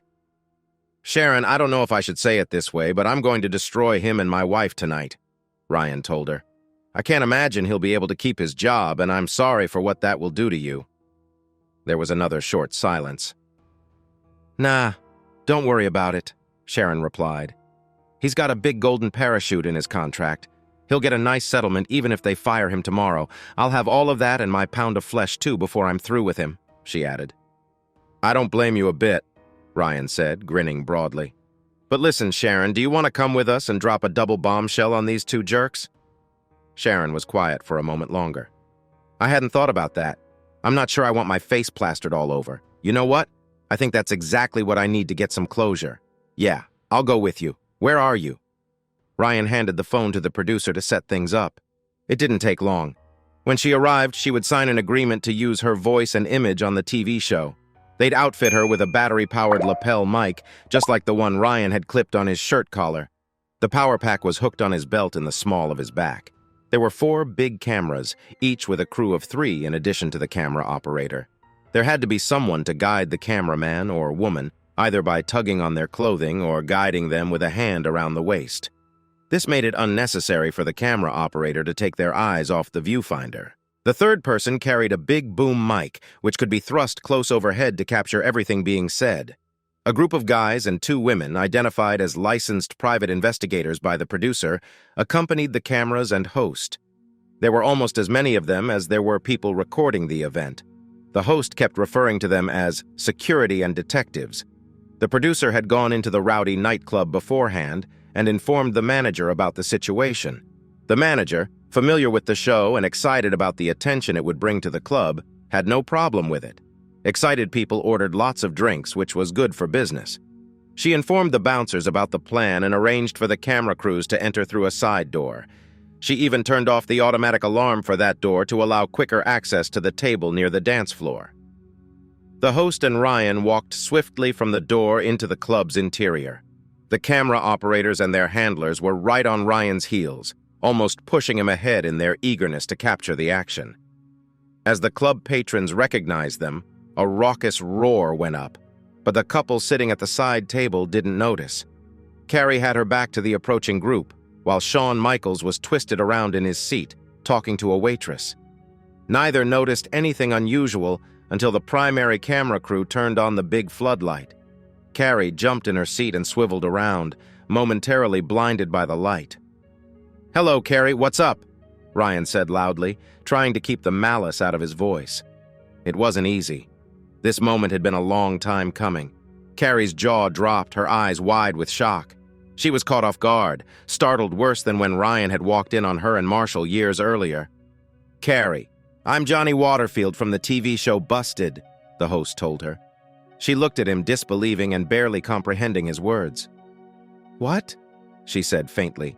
The boom mic picked it up clearly. "Would you like to explain to Ryan what you're doing here with this man?" Johnny asked. "We're just friends," she choked out. "No, that's not true, and you know it," Johnny retorted. "We have videotape of you and Mr. Michaels having sex in your own home on several occasions. Do you have anything to say to that?" She shook her head, her eyes growing wild. She was a trapped animal, desperate to escape but hemmed in by club customers and the camera crews. She could only stare in horror into the camera lens. "We're just friends," she protested again. "We're just having a few drinks." "Is that right?" Ryan demanded loudly. "Just friends? How about talking to another one of your friends?" He pointed beyond her shoulder. "Say hello to Sharon," he snarled. Ryan had worried about not being able to react naturally, but his anger was genuine now. Sharon Michaels had quietly slipped behind the table and borrowed a full pitcher of beer from an adjoining table. When the camera shifted to center her in the frame, she dumped the beer on her husband. Enough of the cold liquid splashed on Carrie's gauzy white top to make it nearly transparent. While the view would be blurred in the final cut, those present could clearly see she was braless. Ryan took in her micro miniskirt and high stiletto heels and shook his head. A second camera crew caught his disgusted expression perfectly. "Have you even got panties on?" Ryan sneered. Without waiting for an answer, he lifted his wife's skirt to find she did not. The crowd, those close enough to see, gasped. Carrie quickly yanked the skirt back into place and tucked her legs under the table. Shawn Michaels was still wiping beer from his eyes, his face pale, his eyes wide. He hadn't uttered a word, but his wife Sharon was haranguing him viciously. "What do you have to say for yourself?" she demanded. "Speak up, you son of a bitch. What are you doing here with this cheap hooker?" The crowd loved it, and the noise level rose again. The producer had a beatific expression on his face. This would be the best episode he had put together in a year and a half. Sharon grabbed her husband's earlobe and yanked him out of his seat, dragging him toward the exit. This started a general exodus. Carrie lurched to her feet and tried to push her way out of the club, in shock and unsteady on her 5-inch heels. The club's customers weren't cooperating, making her escape even harder. They tried to hold her back as she hurried out, with some men taking advantage of the situation. She didn't notice outside. The camera crew followed her closely as she rushed down the sidewalk. Realizing she was going the wrong way, she turned back to the parking lot where her car was parked. Passing the club again, the people outside were even more amused. The rain made her clothes cling to her body, her mascara was smudging, and her hair was stuck to her head. She ducked into an alley and found a doorway to shelter in for a moment. "I can't believe this," she said. The host and the main camera crew were still with her. "What, Carrie?" Johnny asked curiously. "Do you want to explain why you've been seeing another man behind your husband's back? I'm sure he'd like to know." "I can't believe he'd humiliate me like this," Carrie cried. Johnny looked shocked for a moment. "Don't you think you're the one who's been humiliating him, Carrie?" he finally asked. Carrie didn't answer. She might not have heard him. She struggled past the host and continued down the alley. When she reached her car, her shaking fingers couldn't get the keys out of her small bag or fit them into the lock. Johnny took the keys and opened the door for her. She had to try several times to get them from him before he finally let go. She wouldn't answer any of his questions, just kept shaking her head. Ryan knocked on the window hard. "Hey, sweetie," he said mockingly. "What's your hurry? The party's not over yet. Look what I have for you." Ryan's lawyer had been ready since the morning after Ryan called the TV show's producers, but the paperwork waited for the right moment. When Ryan heard from the producer 2 days ago, he called the attorney to set things in motion. The divorce papers Ryan had already signed were taken to the courthouse and filed. Now, it was time for the next step. Ryan stepped back to let an older man in a Western suit and a fancy cream-colored Stetson approach the car. The short, slender man showed Carrie his process server's badge and ID. He was another private investigator Ryan had hired, but the badge looked official. She stared in confusion for a moment, then rolled down the window at his gesture. "Carrie Denise Gilchrist?" he asked formally. She nodded. He pulled a stack of papers from his pocket and handed them to her. "You've been served," he said, and walked away, opening an umbrella and heading back to his car. One of the cameras caught his slow walk, but it didn't make the final cut of the show. Carrie still held the documents, looking stunned. Her face showed no emotion. "Carrie!" Ryan said sharply. She turned to look at him. "Don't bother going home," he growled. "The locks were changed 20 minutes after you left for your date. Movers packed your things, and the boxes will be delivered to your parents' place soon. I don't care where you go, Carrie. I loved you, but that love is dead. You killed it. Don't call me. Don't write me. Don't try to contact me in any way." He continued harshly. "I don't want to see you or hear from you. You're trash. I should have kicked you out the first time you cheated. Just looking at you makes me sick." He seemed like he might actually vomit, struggling to find more words but failing. He turned and walked away, leaving his soon-to-be ex-wife frozen in her seat. The camera crew hurried to follow. Meanwhile, Sean and his wife had left unnoticed. She had called a cab for him before entering the club and taken him home. Neighbors heard Sharon scolding him late into the night. When the producers checked on their relationship a week later, she pressured Sean into signing a release for the show to use his image. The producers suspected he didn't know what he was signing. He had only one option: to do exactly what Sharon wanted. Ryan went home and shaved off his mustache and beard. They had served their purpose. The morning after the show was taped, another attorney Ryan hired went to the bank and sat in one of the comfortable chairs in the senior officer's office. When John Harrison, the bank president, walked in, he asked why Carlton J. London was there with his law assistants. Harrison knew who London was. They were both part of the same art groups and charities in San Antonio. London was also one of the best civil law attorneys in the state. Slim and sharp, he was as tough as leather in the courtroom or on his ranch west of Abilene. Mr. Harrison flinched and turned pale when he heard that London was representing Ryan Gilchrist, husband of Carrie, a senior manager in Shawn Michaels' section.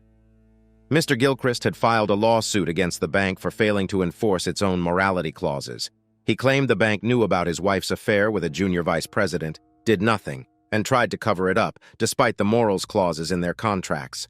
He was suing for intentional infliction of emotional distress, saying the bank's negligence had irreparably damaged his marriage. With the preliminaries over, Mr. London announced he wanted to see Shawn Michaels' personal records.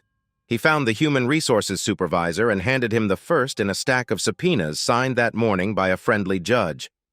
The bank president called a meeting with his senior managers to assess the situation. 20 minutes in, the HR director was pulled out of the room.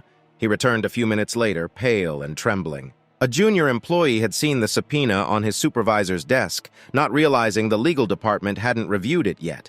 The junior employee produced the requested records, and 2 of Mr. London's assistants used the high-speed copier in the junior's office to make duplicates of every document. Another assistant left immediately with the copies, while Mr. London scrutinized the originals in a small conference room. The room was tense. Could the HR director get some security guards to forcibly remove the file from Mr. London's hands, even with a subpoena? And what about the copies that were already out of the building? No one knew what to do. Then the phone in the corner rang. The most junior executive answered. After listening, he told the president Mr. London had let loose a string of four-letter words while reviewing Michael's personnel record and was now asking for records of all sexual harassment complaints at the bank for the past 2 years. 3 levels of management simultaneously felt the urge to vomit. Ryan and Consuela had discussed the TV show as a way of replacing the confrontation Ryan would have had with Carrie in family court using his own video recordings. They quickly realized that an episode of Busted would not only achieve that goal, but also likely spark an audit of Michael's entire management of the personal wealth division. It did. A week after Ryan's attorney filed the suit, Consuela got a late-night call from an excited friend still working at the bank. The building had gone into virtual lockdown before lunch. The big bosses had been in a panicked meeting all day. Since noon, an army of men and women in expensive suits had arrived and disappeared into the express elevators to the top floor. At closing time, a second, smaller group in cheaper suits came in. 2 of them showed FBI credentials to the guard, and others had different-looking badges. No one looked happy. Rumor had it that the senior vice president in charge of investments had to be restrained when he tried to open a window on the 22nd floor. Consuela thanked her friend and hung up, then used a disposable cell phone to call Ryan with the news. They discussed destroying the prepaid phones, but decided not to until they had any indication they were suspected of being in contact. They couldn't bear to lose their way of communicating. The sound of each other's voice was becoming increasingly important to them. They decided to limit their use of the cell phones as a precaution. "Mr. Gilchrist?" "Yes," Ryan answered absently, focused on the quarterly inventory he was studying. He didn't notice the 2 men who had wandered into his office. "Special Agent Thomas? Special Agent Williams, FBI. May we speak with you?" the taller agent asked. "You're in now." "Might as well," Ryan replied, glancing up to show an irritated scowl. He was truly annoyed with the agents, but not for the reason they suspected.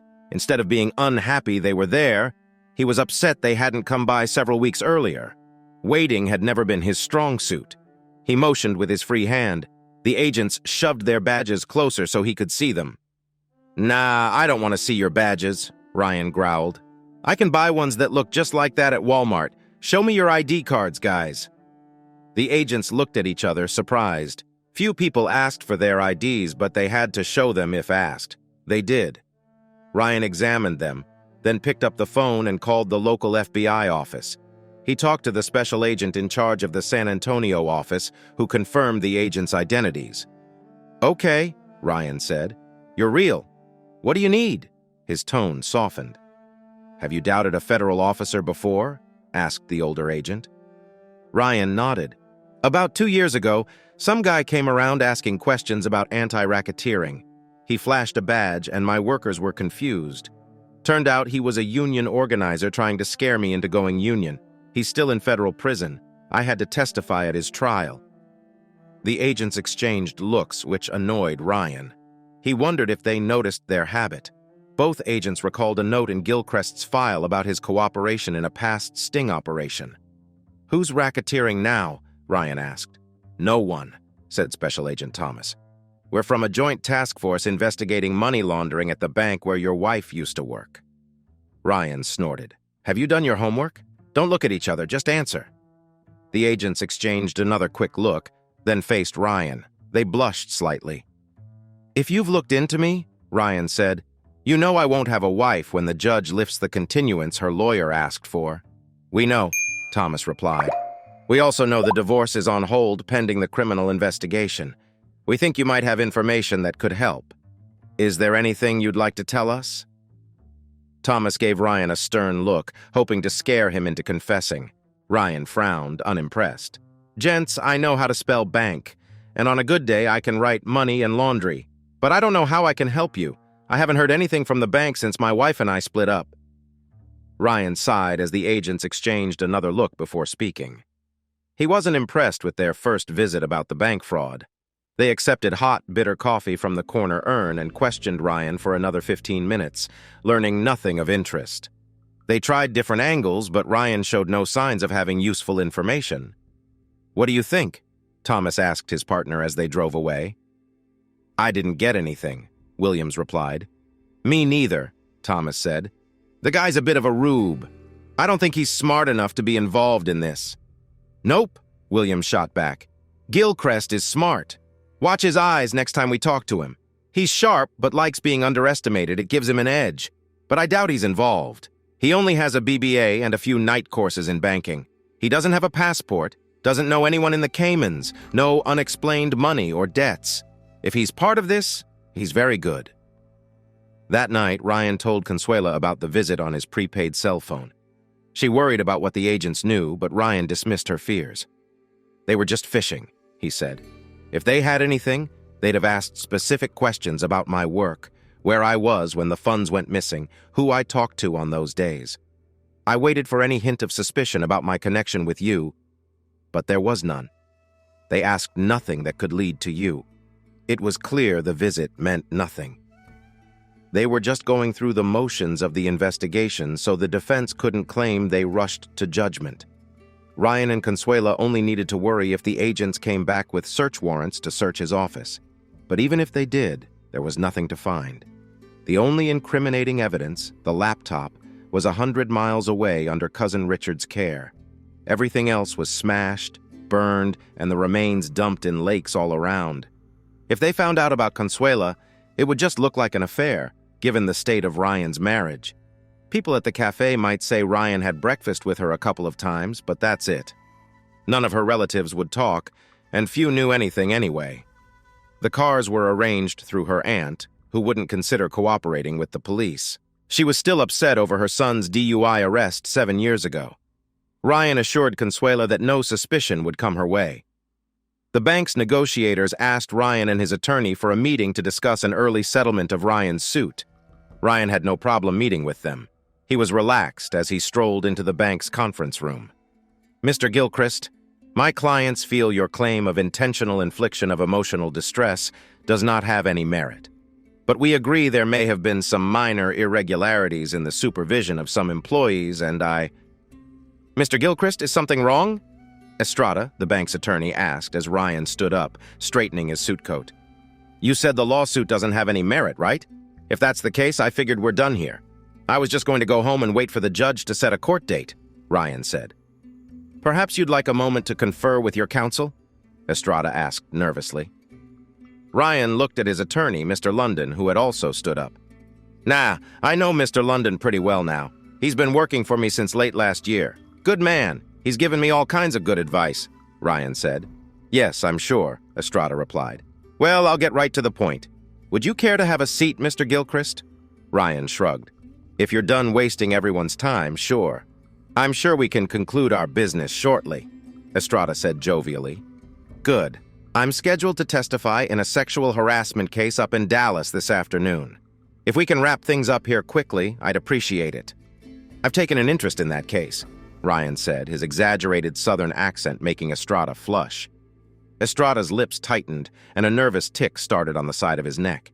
He knew the case Ryan was referring to. A man in the corner shifted in his seat, causing Estrada to react. "Yes, I'm sure we can get you out of here in plenty of time, Mr. Gilchrist," he said, shuffling through his documents. "Let's get to the bottom line.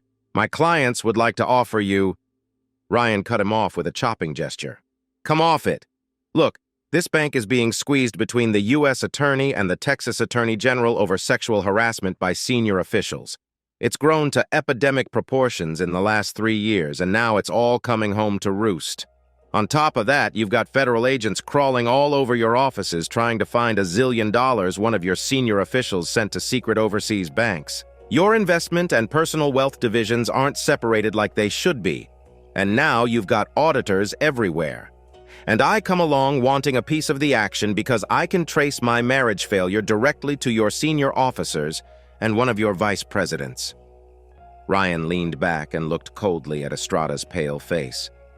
"I can read, Mr. Estrada. Nearly everything I mentioned is in the newspaper. The rest is in the public records or my own suit. Why are you so surprised I know all this? Did I miss anything?"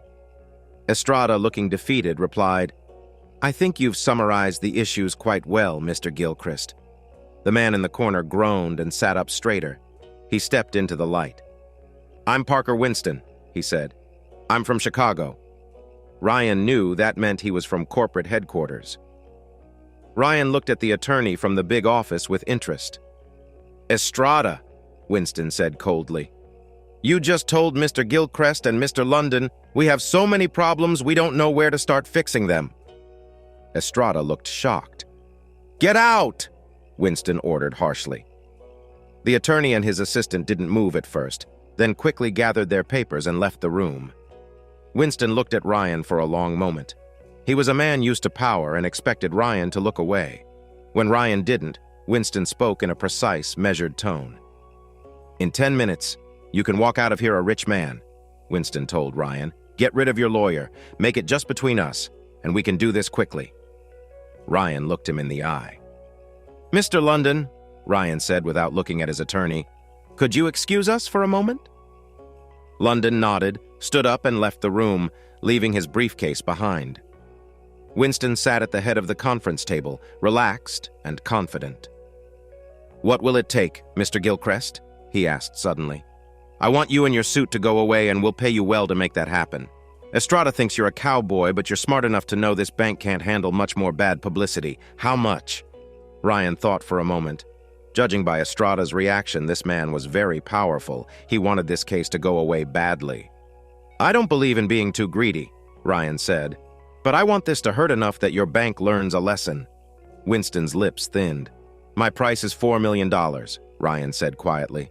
"One lump sum, tax-free. You pay the tax, so I get $4 million after taxes. Unless Congress changes the Small Business Job Protection Act of 1996, so settlements are not taxable again. Have they done that today?" Winston's eyes narrowed. Ryan hadn't stumbled over the name of the act or its acronym. This minor contractor knew a lot. "Done," Winston said. Ryan shook his head and held up his right hand, folding his pinky into his palm. "Don't be so quick to agree, Parker. You might not like the whole package. That was just the first condition. Plus, you pay my lawyer's fees. Any objections so far?" Winston stared at Ryan, trying to read his mind, then shook his head. "Second, the bank settles out of court with all 11 people alleging sexual harassment in Dallas without a trial. Out of the goodness of your heart, you pay them $500,000 each, tax-free, and cover their attorney's fees." Ryan's ring finger wiggled to show the condition wasn't finished. "If they've quit or been fired, offer them their jobs back with suitable promotions and back pay.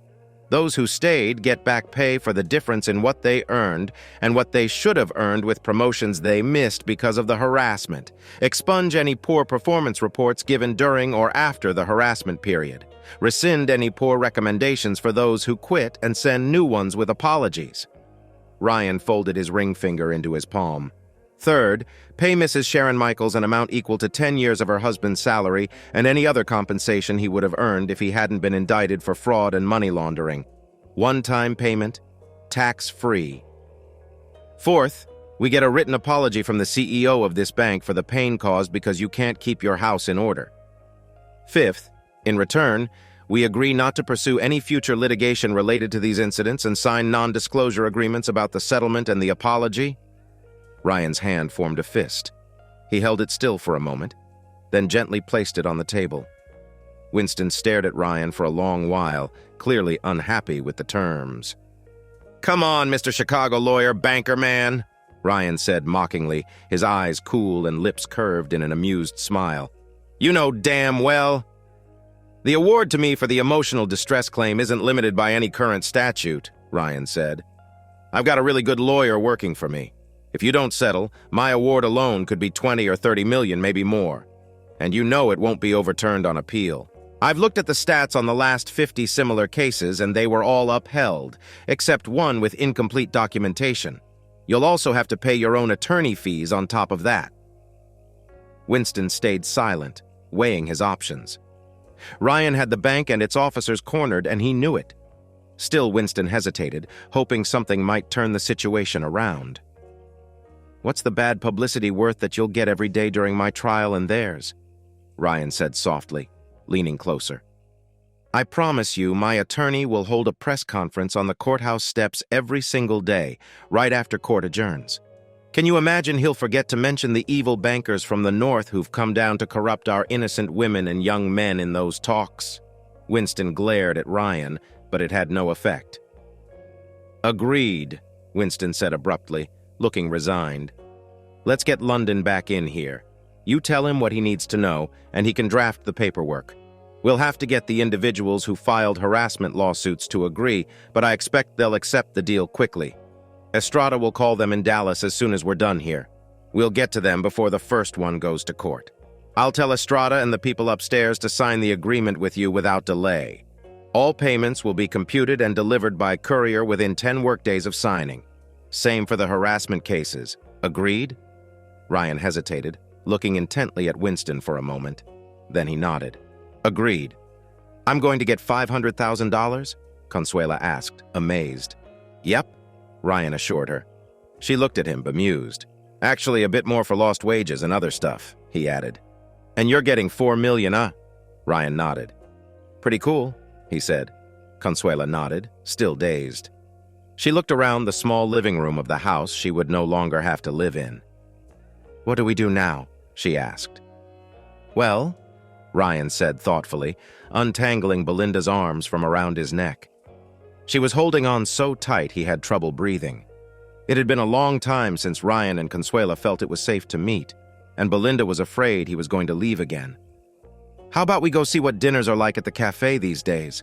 Ryan suggested. Consuela's eyes widened. She knew the significance of being seen in public together. It was no longer dangerous to be together. She smiled happily. Yeah, Belinda, let's go. It took almost longer than the 4-year-old's patience could bear to transfer Belinda's car seat from her mother's sedan to Ryan's big pickup. Eventually, it was installed, and they were on their way. It was a happy ride. The cafe regulars watched their arrival with surprise. This was not a chance meeting at breakfast. And anyway, Ryan and Consuela hadn't had breakfast together there for a long time. When everyone saw how contented and affectionate the three were with each other, even the most doubtful were won over. Smiles were directed at them from all corners of the room. Ryan was accepted without question into their midst. Several couples and families dropped by on their way out to chat with Consuela and to be formally introduced to Ryan. Everyone told them they shouldn't be strangers. They got home just before midnight. Dinner had led to a visit to Baskin-Robbins, and that turned into a trip to the movies to see a children's movie for Belinda. Everyone had a good time and didn't want it to end. Exhausted, Belinda fell asleep in the truck on the way home and only murmured faint protests when Ryan took her out of the car seat and carried her into the house. Consuela loosened the small girl's clothing, took off her shoes, and tucked her into bed while Ryan watched with an affectionate smile. Ryan stepped back to give Consuela space to come through the doorway. Consuela closed the bedroom door behind her and looked up at Ryan's smiling face without saying anything. Releasing the doorknob, she moved close to Ryan and wound her arms around his neck, pulling his head down for a long kiss. The movement was so smooth, so natural. Ryan had no time to step away, even if he had wanted to. His hands went to the small of her back so he could pull her tighter against him. They broke the kiss, only to start another. It wasn't their first kiss, but this time it was special, and they both knew it. I've wanted that for a long time, Ryan told her when they stopped to breathe. Consuela smiled up at him without speaking. Me too, she said, touching his cheek with her right hand and tracing the outline of his jaw with her fingers. Ryan caught her hand in his and tenderly kissed her fingertips. This wasn't supposed to happen, you know, she said quietly. Ryan looked down at her, tilting his head to one side without saying anything. We were just going to work with each other, to testify for each other, Consuela explained. I'll tell the judge at your divorce hearing that Sean made passes at me, and you tell the judge that he seduced your wife. We'd both get what we wanted, she explained, pausing for another kiss. Then we'd teach them a lesson by getting them in trouble at the bank too, she added softly.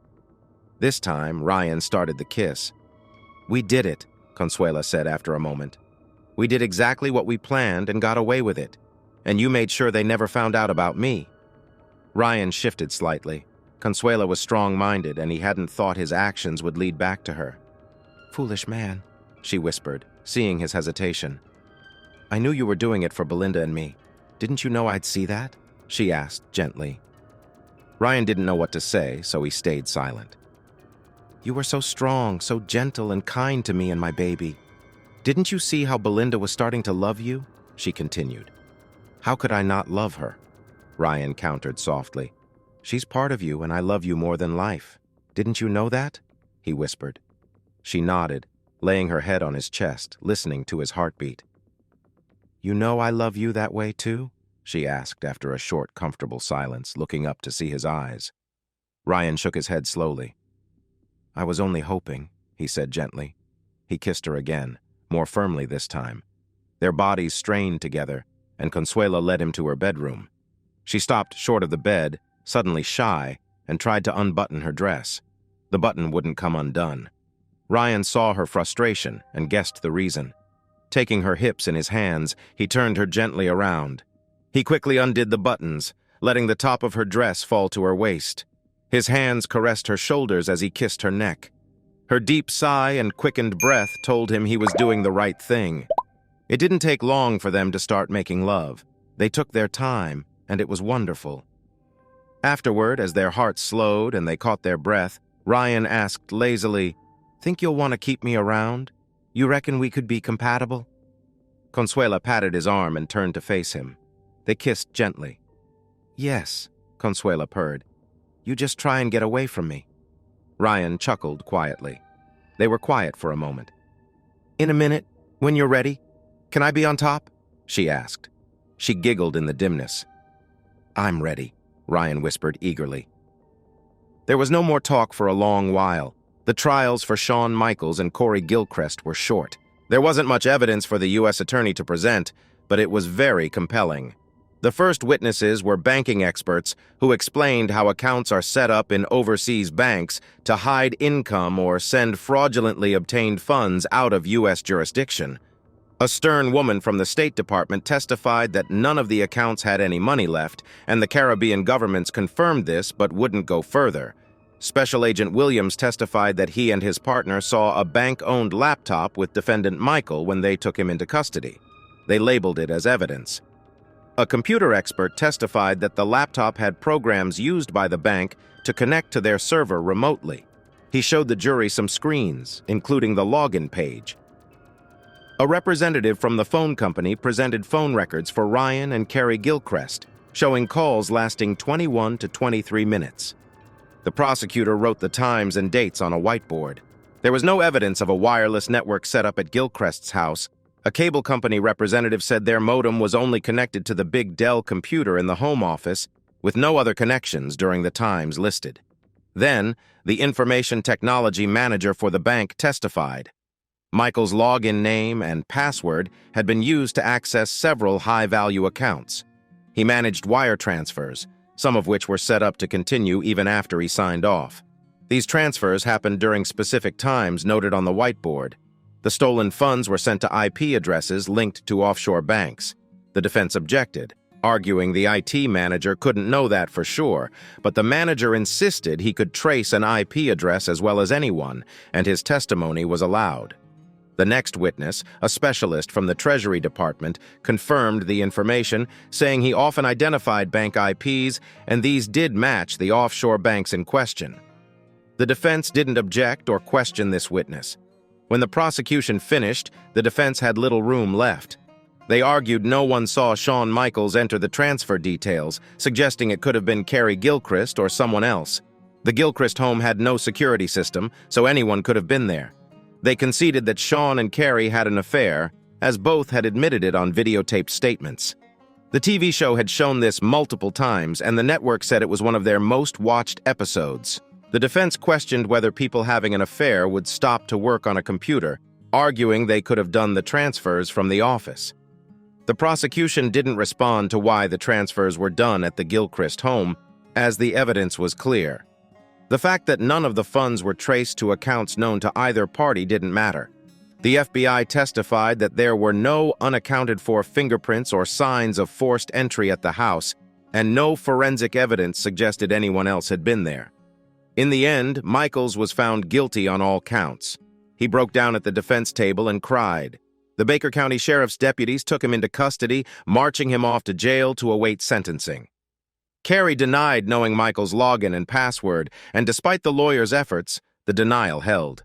Some bank employees thought they had seen her enter Michael's information, but the attorney couldn't disprove her denial, likely saving her from conspiracy charges.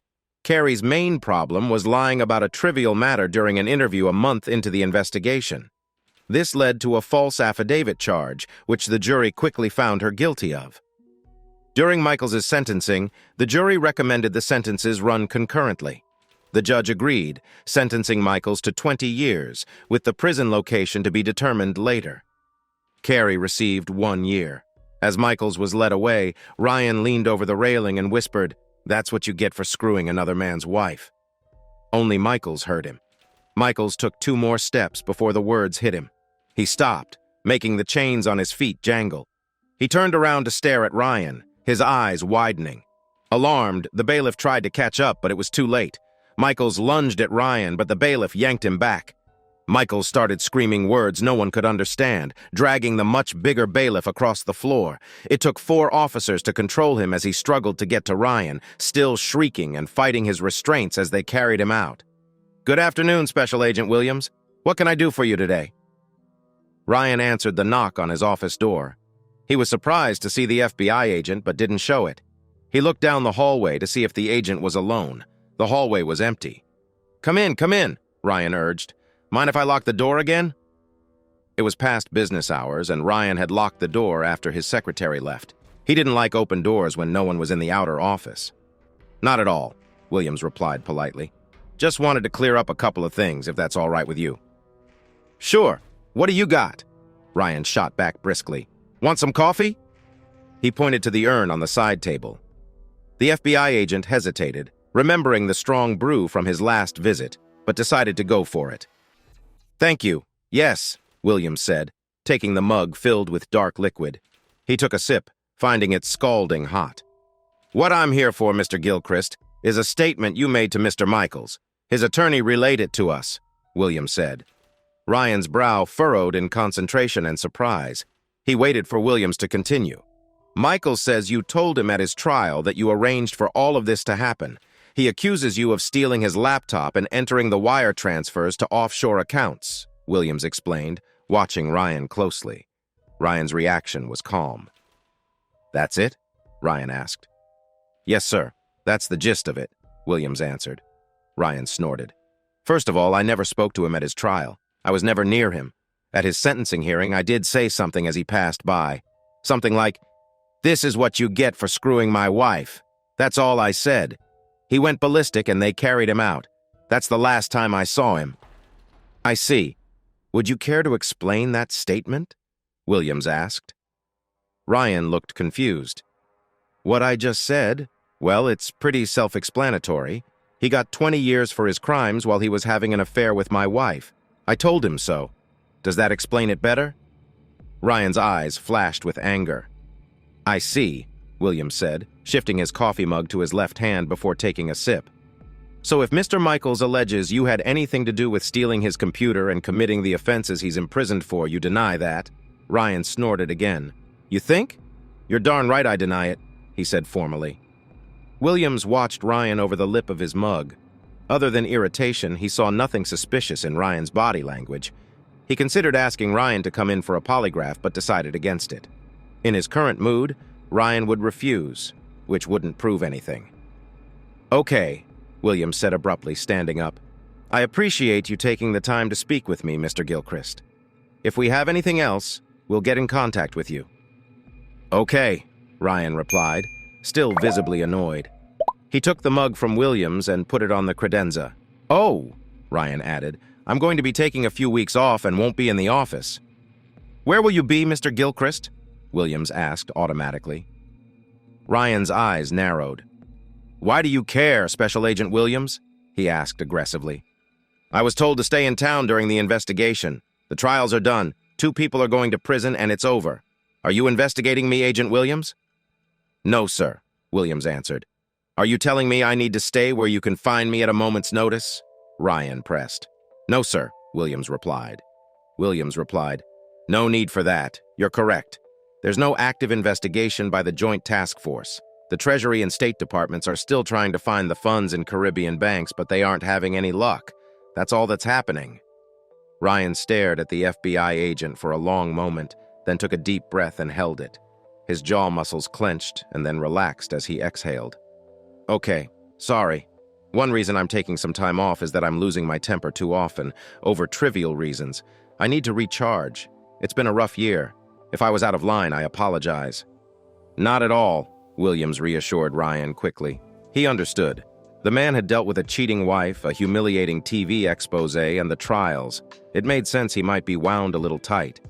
You can always reach me, Ryan told the agent, softening slightly.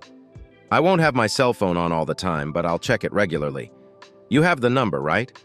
I don't know where I'll be, probably up at my hunting cabin near Marble Falls, but I might take a road trip to the Grand Canyon or something.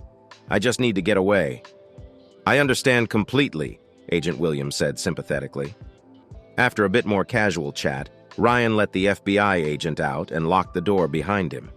It wasn't until Williams was fitting the key into the ignition that he felt uneasy. Shit, he muttered, looking up at the windows of Gilchrist's office.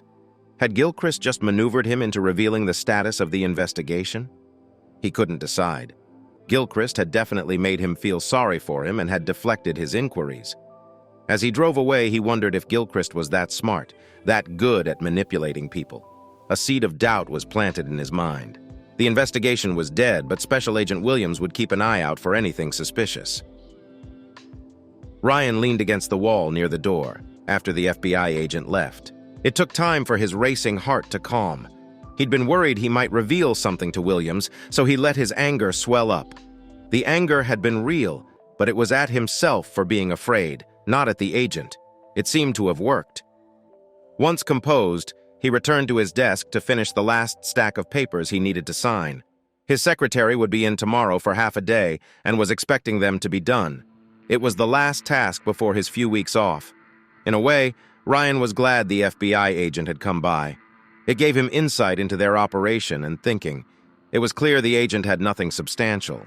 If Williams had anything at all, he would have brought a search warrant. He hadn't, which was a good sign. Law enforcement hadn't been able to collect enough probable cause to get a judge to sign off on even a preliminary search. The only search warrant ever served on him was for his home, where the crimes had been committed and the house had been returned months ago. Consuela hadn't been contacted by anyone connected with the investigation. There was no sign the authorities knew she existed. He thought they might be able to start relaxing a little more, not much, but a little. He looked forward to seeing Consuela and Belinda more often.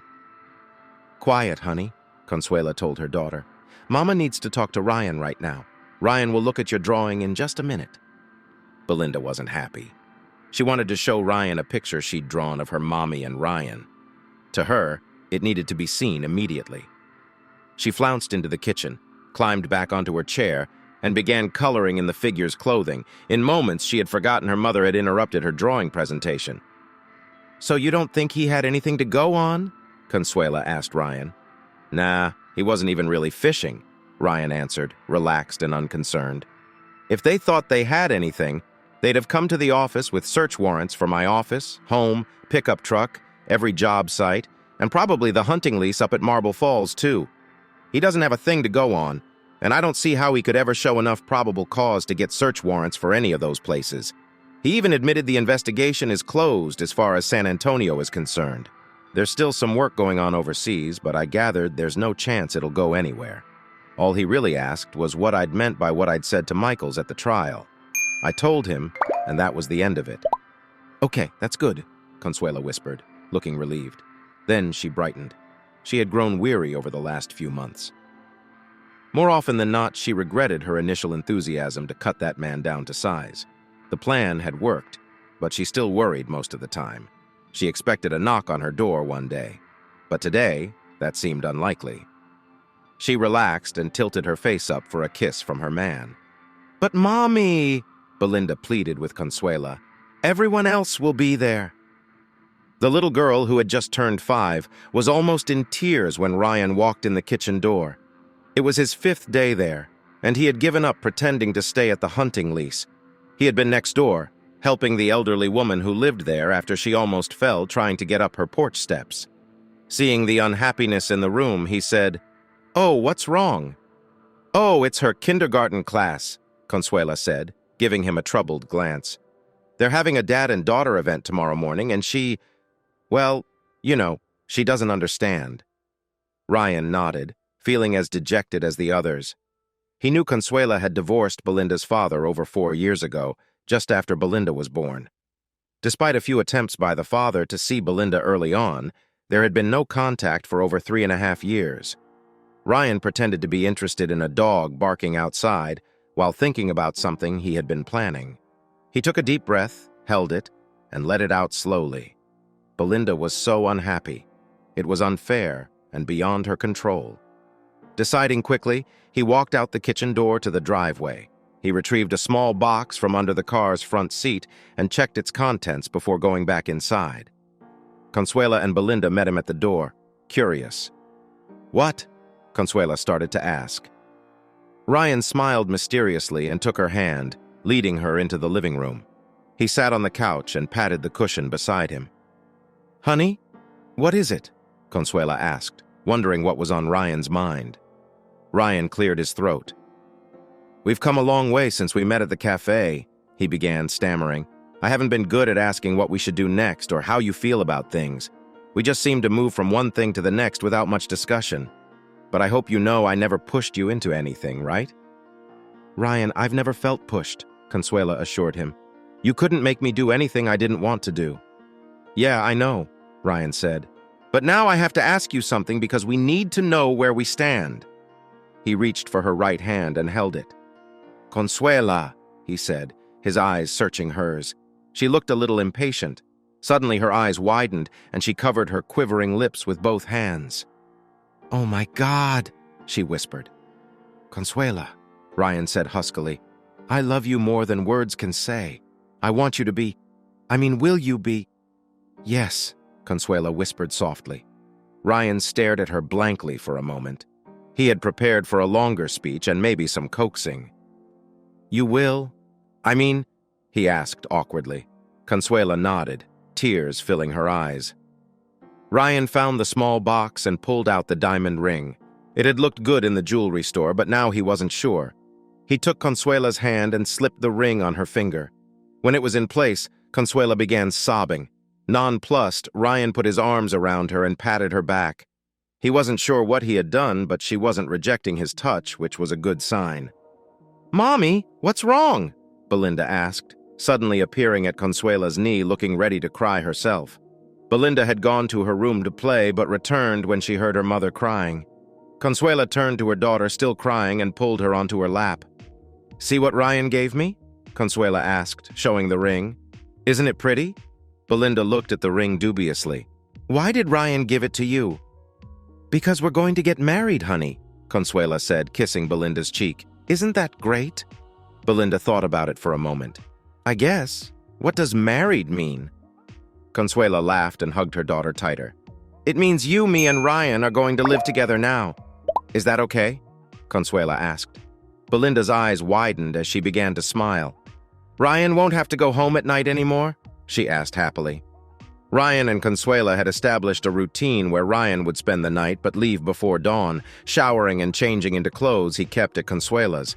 He'd then wait on the living room sofa for Belinda to wake up, making it seem like he had just arrived. Consuela shook her head at Belinda's question. "Never again," she promised. "Our home is going to be his home, too." "Okay," Belinda said brightly. She thought for a moment, looking at her mother's face. "But why were you crying, Mommy?" she asked again. "Because I'm so happy," Consuela said, smiling down at her. Belinda considered this for a moment. "Well, I won't cry when I'm happy. I laugh when I'm happy," she declared. She started to get down from her mother's lap, but Ryan stopped her. "Belinda," Ryan said gently. The 5-year-old looked up at him. "What?" she asked. "Well, if I marry your mother, that means I'm going to be..." He trailed off, glancing at Consuela over the little girl's head. Consuela nodded, her eyes filling with tears again. "What?" Belinda demanded, impatient. Ryan took a deep breath. "That means I'm going to be your daddy," he said slowly. if that's all right with you." Belinda looked at him seriously, her eyes wide. She leaned back to look at her mother for confirmation. "Really?" she said, turning back to Ryan. "You'll be my daddy?" Ryan nodded, too choked up to speak. He cleared his throat. "If you want me to be," he replied after a moment. Belinda had no hesitation. "I do," she said sweetly. She held out her arms and leaned toward him. Ryan took her into his arms, kissing the top of her head. She smiled up at him, wiggling around until she was on her knees, able to throw her arms around his neck and hug him tightly. Ryan lost his ability to speak again, the lump in his throat not going away for a long while. When Consuela tucked Belinda into bed, she reminded the little girl that now she had a daddy to take her to Father-Daughter Day the next morning. Belinda's eyes widened in excitement, and it took nearly an hour for her to calm down enough to sleep. The next morning, Belinda immediately made her way into her mother's bedroom. Ryan had spent the whole night with his new fiancée, and it didn't faze Belinda at all. "Tommy and Maria and Lisa," she said, referring to her friends at kindergarten, "all told me their mommies and daddies always sleep in the same bed." Ryan was tempted to ask how the subject came up, but Consuela's elbow in his ribs stopped him. He was glad he didn't ask. It was probably best not to know. Belinda could hardly contain her excitement long enough to eat breakfast. She played with her bowl of Fruit Loops, but it was clear she wasn't going to eat more. She managed to drink all her milk, but that was the extent of her patience. She danced down the sidewalk to Ryan's pickup, refusing to let go of his hand even for a moment. She proudly introduced Ryan to all her friends and teachers. "This is my new daddy," she told everyone. Meanwhile, Ryan's ex-wife, Carrie, sat at a small picnic table in the shade of a big tree in the visitor area of the prison camp. It was a pleasant, well-maintained grassy area between the headquarters building and one of the dormitories. "I don't know how to start, Ryan. I guess just thanks for coming," she said hesitantly. "The only condition your attorney insisted on was that I deliver your copy of the decree to you personally," Ryan replied evenly. He was trying hard not to inject any acrimony into what he was sure would be the last time he saw his ex-wife. The provision for him to deliver the documents to Carrie had been the only thing she'd asked for. She hadn't attempted to contact him after the night she and Shawn Michaels had been ambushed at the nightclub. Even when she'd been indicted, she'd never tried to contact him. That had been Ryan's wish, though he was a little surprised she hadn't at least tried. "And now I find out I can't actually do what you wanted me to do," Ryan remarked. "The visitor regulations won't allow me to bring in any paperwork or anything but what I've got on." "Yes, I learned about that after I got here," Carrie replied. "They already told me you got special permission to just drop it off with the staff instead of mailing it like the rules say. I appreciate that, I really do." Ryan shrugged uncomfortably. What Carrie appreciated was of no concern to him anymore. Her betrayal had pushed him away from her, and he no longer cared. He glanced around the visitors area. Bryan Women's Federal Prison Camp was a minimum security prison. There weren't any watchtowers, tall fences, or barbed wire he had thought he would see. The only thing separating the facility from the surrounding community was a standard chain-link fence, no different from those found dividing one backyard from another in a suburban neighborhood. The outside walls of all the buildings were beige stucco with red tile roofs, typical of Southwest architecture. The grass was lush and green, the trees tall with wide branches that provided plenty of shade. The grounds were well kept with no litter anywhere. The place looked pleasant and peaceful. Ryan wondered what it was like inside. "So what do we do now?" Carrie asked softly. She sat straight with her hands in her lap. According to the rules, she wasn't allowed to touch Ryan after a brief hug. She knew Ryan wouldn't have liked that, so they settled for quiet hellos. Carrie was aware the prison staff was watching them closely. "We don't do anything, Carrie," Ryan replied, quickly looking back at her. "There is no we anymore. That's what a divorce is about." Carrie's eyes dropped. She was disappointed, but not surprised. "Ryan, I'm really sorry. I messed things up for us. What I did was wrong, and I'm sorry. I never meant to hurt you. Please believe me." Ryan shrugged and adjusted his sunglasses. The sun was high, reflecting off the pale walls into his eyes. "I'm a little confused, Carrie. Exactly how did you think sleeping with your boss wouldn't hurt me?" Carrie winced and bit her lips. "You weren't ever supposed to find out, Ryan. I know that sounds stupid now, but I thought if you didn't know, it was like..." She trailed off, searching for the right words. Ryan turned on the bench to face her. He didn't recognize her in the prison uniform. Her face was thinner, her green eyes seemed too big, and her cropped blonde hair was limp. She looked like she carried a heavy load. She was a stranger who had wronged him. "What you did was still wrong, Carrie," he said brusquely. "Whether I knew or not." He shut his eyes and tried to control his breathing. "Sorry. I don't know why I bother. It hurts, even if someone doesn't realize it yet." "I know," Carrie said softly. "I didn't know it then, but I do now." "Too little, too late, Carrie," Ryan said without sympathy. "Yes, you're right," she said unhappily. "I can't change what I did, Ryan, but I'm being punished big time now. It won't happen again." "You're being punished for lying to a federal investigator, not for wrecking our marriage. Don't go there." Ryan shifted and prepared to stand. "Our divorce is just an administrative detail. It's not punishment. You killed our marriage. I just got a judge to confirm it with his signature." Carrie looked at him unhappily, tears glistening in her eyes. "I know, Ryan. I know I messed things up, and there's nothing I can do to fix it," she said, trying not to cry. "Life's about choices, Carrie. You made bad ones, and now you have to live with them," he said, making sure his tone wasn't accusatory. "Is there any chance we could—" Carrie began, but Ryan shook his head decisively. "No, Carrie," he said, taking off his sunglasses and putting them on the table. "I don't want to be mean, but there's nothing to be gained by dragging this out. Look, Carrie, I'll be getting married next week." Carrie was shocked. She hadn't expected this. I don't know what to say. I hope you'll be very happy," she finally said, tears threatening to fall. "I didn't mean for it to come out like that," Ryan said apologetically. "I thought I'd write you a letter or something." After a long silence, Carrie managed to control herself. "I do hope you and—" "What's her name?"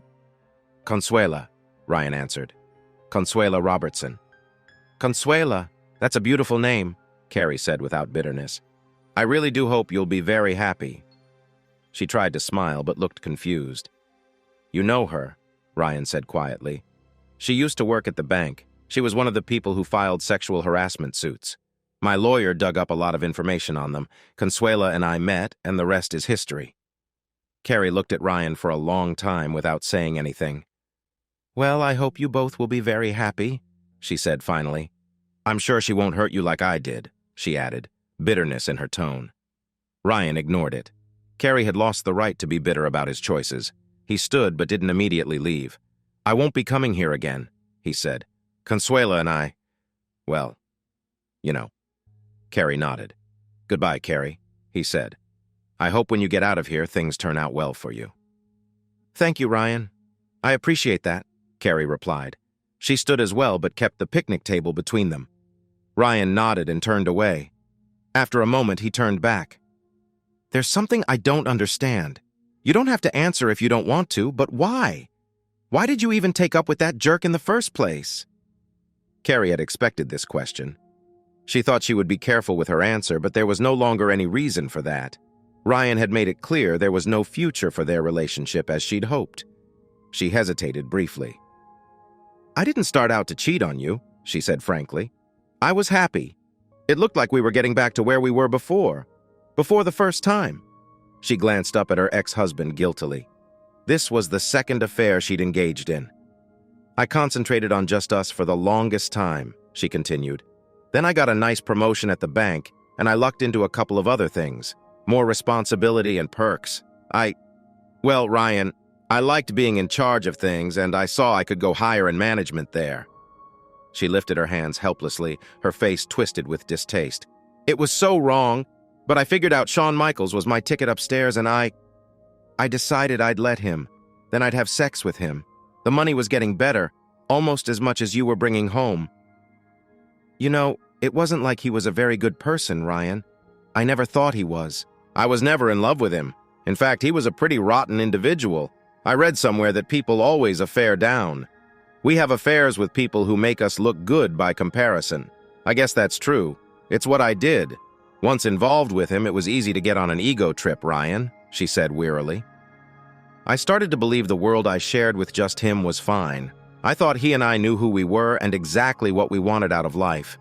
I had this confidence I didn't have before. You see, it wasn't true, but that's how I felt. Carrie's face and tone showed deep unhappiness.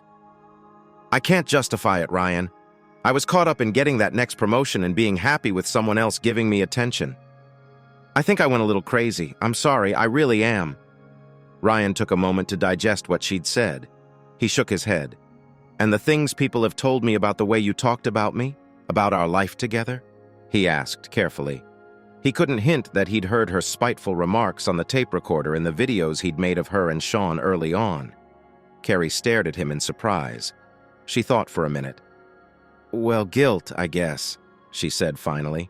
I didn't feel good about what I was doing at first. I think I started picking fights with you and stuff so I could just keep going. After a while, I didn't feel so guilty anymore if I could blame you. You know, I began to see everything differently. Every time you were short with me or didn't agree with me, whether it was real or imagined, it gave me an excuse to see one more thing in a bad light. It got easy to make myself the victim. I started seeing you as holding me back, pressuring me to be something I couldn't be. I saw you still weren't trusting me from the first affair, and I began to resent it. I thought you were trying to control me. Then, in my mind, what I was doing wasn't so bad. If I made myself believe you were the bad guy, then how could I be at fault, right? It helped make my guilt a little less each time I did something I shouldn't. I needed that. I couldn't have kept on without it. And I had to keep on. It was like a compulsion or something. I don't know what else to say, Ryan. It was wrong. But I couldn't see it at the time. It was like being in a fog, and I couldn't find my way out. I didn't mean to put my husband second to another man, but I was delusional. I did it, and I'm so ashamed. Ryan gazed at her for a moment longer.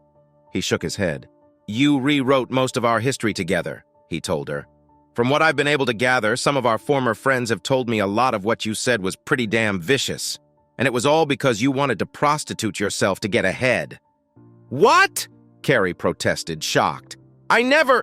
Sure you did, Ryan shot back angrily. A hooker has sex with other men for cash. You screwed Michaels and whoever else because you wanted a bigger paycheck. There's no difference. You just did it with a better-dressed clientele, that's all. Ryan's voice was heavy with revulsion and suppressed anger. My wife, the hooker, he said thickly. Good riddance. He turned and strode quickly across the yard to the nearest control point. He didn't look back. In the middle of the night, Carrie sat bolt upright in the darkness on her cot. You son of a bitch, she screamed in her sleep.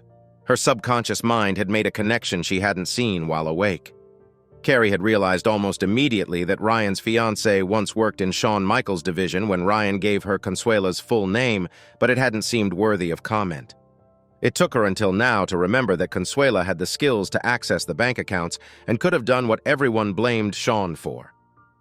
As Carrie slept, her unconscious mind connected this to what her lawyer had told her weeks earlier. Shawn Michaels had claimed Ryan was responsible for everything.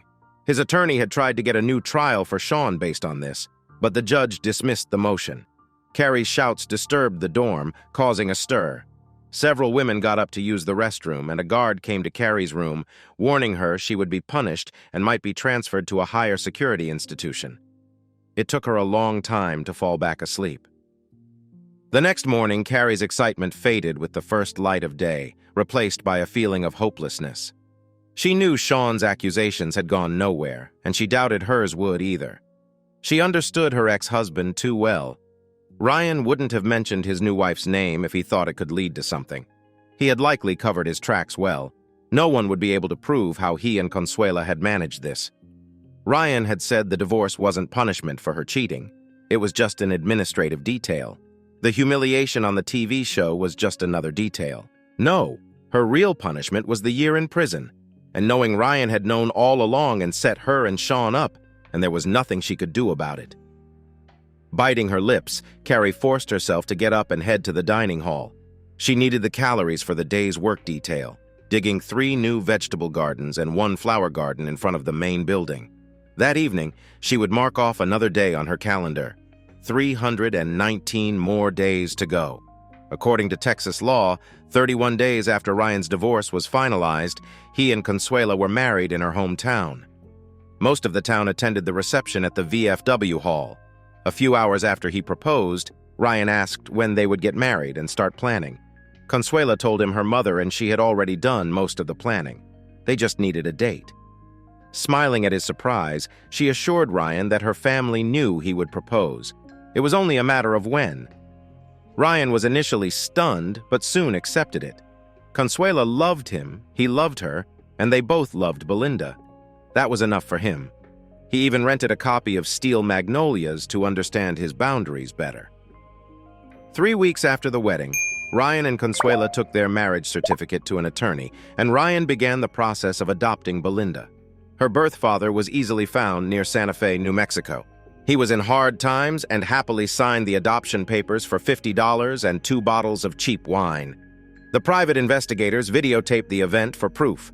3 years later, Belinda's biological father was found dead, and his passing generated only a brief obituary. Belinda adjusted well to having 2 parents. Ryan and Consuela had worried because she had only known her mother, but she saw it as an opportunity to be loved by 2 people instead of having 2 disciplinarians. She took full advantage of this. After a year of having Ryan all to herself, Consuela got pregnant with the first of their 3 more children, Jeanette, Rosita, and Roberto, born 14 to 16 months apart. Belinda welcomed them as additions to the family, even telling Trish at the cafe, "We are pregnant again," when Consuela started showing with Roberto. Carrie Gilchrist served her sentence quietly. Her sentence was too short for a halfway house furlough, so she spent the entire 365 days in FPC Bryan, Texas. When she got out, she found that Ryan had been generous with her share of the proceeds from the sale of their house and other property. She took the money, bought a beauty salon in Fort Worth, and started a new career. The felony on her record barred her from returning to banking, but she didn't miss it much. Without fully understanding why Carrie never mentioned her suspicions about Consuela, she decided years later that it had been part of her atonement for her past actions. Shawn Michaels didn't adapt well to prison life initially. He disliked the staff, especially the management, and treated the guards with contempt. After a few months in a medium-security facility where the guards left him unprotected, he changed his attitude and became a model prisoner. He was eventually transferred to lower-security prisons, spending the last 16 years teaching other inmates math, reading, and writing. He found this more rewarding than anything he had known before and became an advocate for inmate rights. Sharon Michaels stayed with Shawn for appearances during the trial but divorced him after his sentencing. She moved back to Colorado to be near her parents. A few years later, she married a Colorado State Patrol lieutenant after ensuring he agreed never to stray, even joking about doing a Lorena Bobbitt on him if he did. Her new husband never imagined cheating on her. Special Agent Stan Williams never lost the feeling that Ryan Gilchrist had something to do with the bank fraud. Even after transferring to different cities, he kept an eye on the case, but nothing, not even Ryan's marriage to Consuela, warranted reopening it. Williams eventually retired and started a small security firm in upstate New York. Consuela's great-uncle Roberto was touched when he learned Ryan and Consuela named their youngest child after him. He visited from Mexico City whenever he could, forming tight bonds with the children. The bank never recovered the $9 million stolen and eventually wrote it off. Administrative changes followed, and none of the bank officers involved remained in management. Parker Winston became the chief financial officer and later retired to the Bahamas. The $7 million that Roberto collected stayed in Mexico City. Ryan and Consuela didn't need or want the money. Roberto used it to support his causes. 3 years after the case closed, a freighter delivered arms to a guerrilla unit in Venezuela, which later made significant gains. The CIA and other agencies never discovered the funding source. Consuela's second cousin, Richard, helped Ryan destroy the laptop they had left with him. They used the hard drive for target practice and buried the remains in an old mine, collapsing it with dynamite. Ryan and Consuela never felt guilty about stealing the money. They sought revenge for the wrongs committed against them and believed they were justified. Getting Shawn and Carrie fired wouldn't have been enough. The prison sentences were crucial. Ryan often remarked that 100 years earlier, he would have been expected to shoot both Shawn and Carrie. The harsh retribution allowed Ryan and Consuela to move on with their lives. They settled all accounts when their first baby arrived, bought out a local rancher, and moved their family a few miles out of town. Ryan's small construction company leveled the old buildings and built their first complete structure, a sprawling ranch-style home designed by an architect Consuela hired. She worked closely with the architect until everything was just the way she wanted it. Once the children were old enough, the family spent some of their summer vacations camping in the most remote parts of the Llano Estacado, where Ryan showed them the secret places his grandfather had shown him. Belinda grew to love the high desert so much that she studied archaeology in college, focusing on ancient American Indian lore. She married another student in the same field a few years after they graduated, and they spent much of their time in complete isolation on the vast plains. Though he often got choked up seeing how much his oldest daughter loved him, Belinda only made Ryan cry twice in her life. The first time was when Belinda introduced him to her kindergarten class as her daddy. He managed to hold back his tears enough that only the closest observers noticed his moist eyes. The second time was when tears flowed down his cheeks as Belinda invited him into her hospital room to meet the newborn child in her arms, a boy she said she was naming Ryan. Thanks for listening to One Infidelity Hit. If you liked what you heard, don't forget to hit that subscribe button and drop us a like.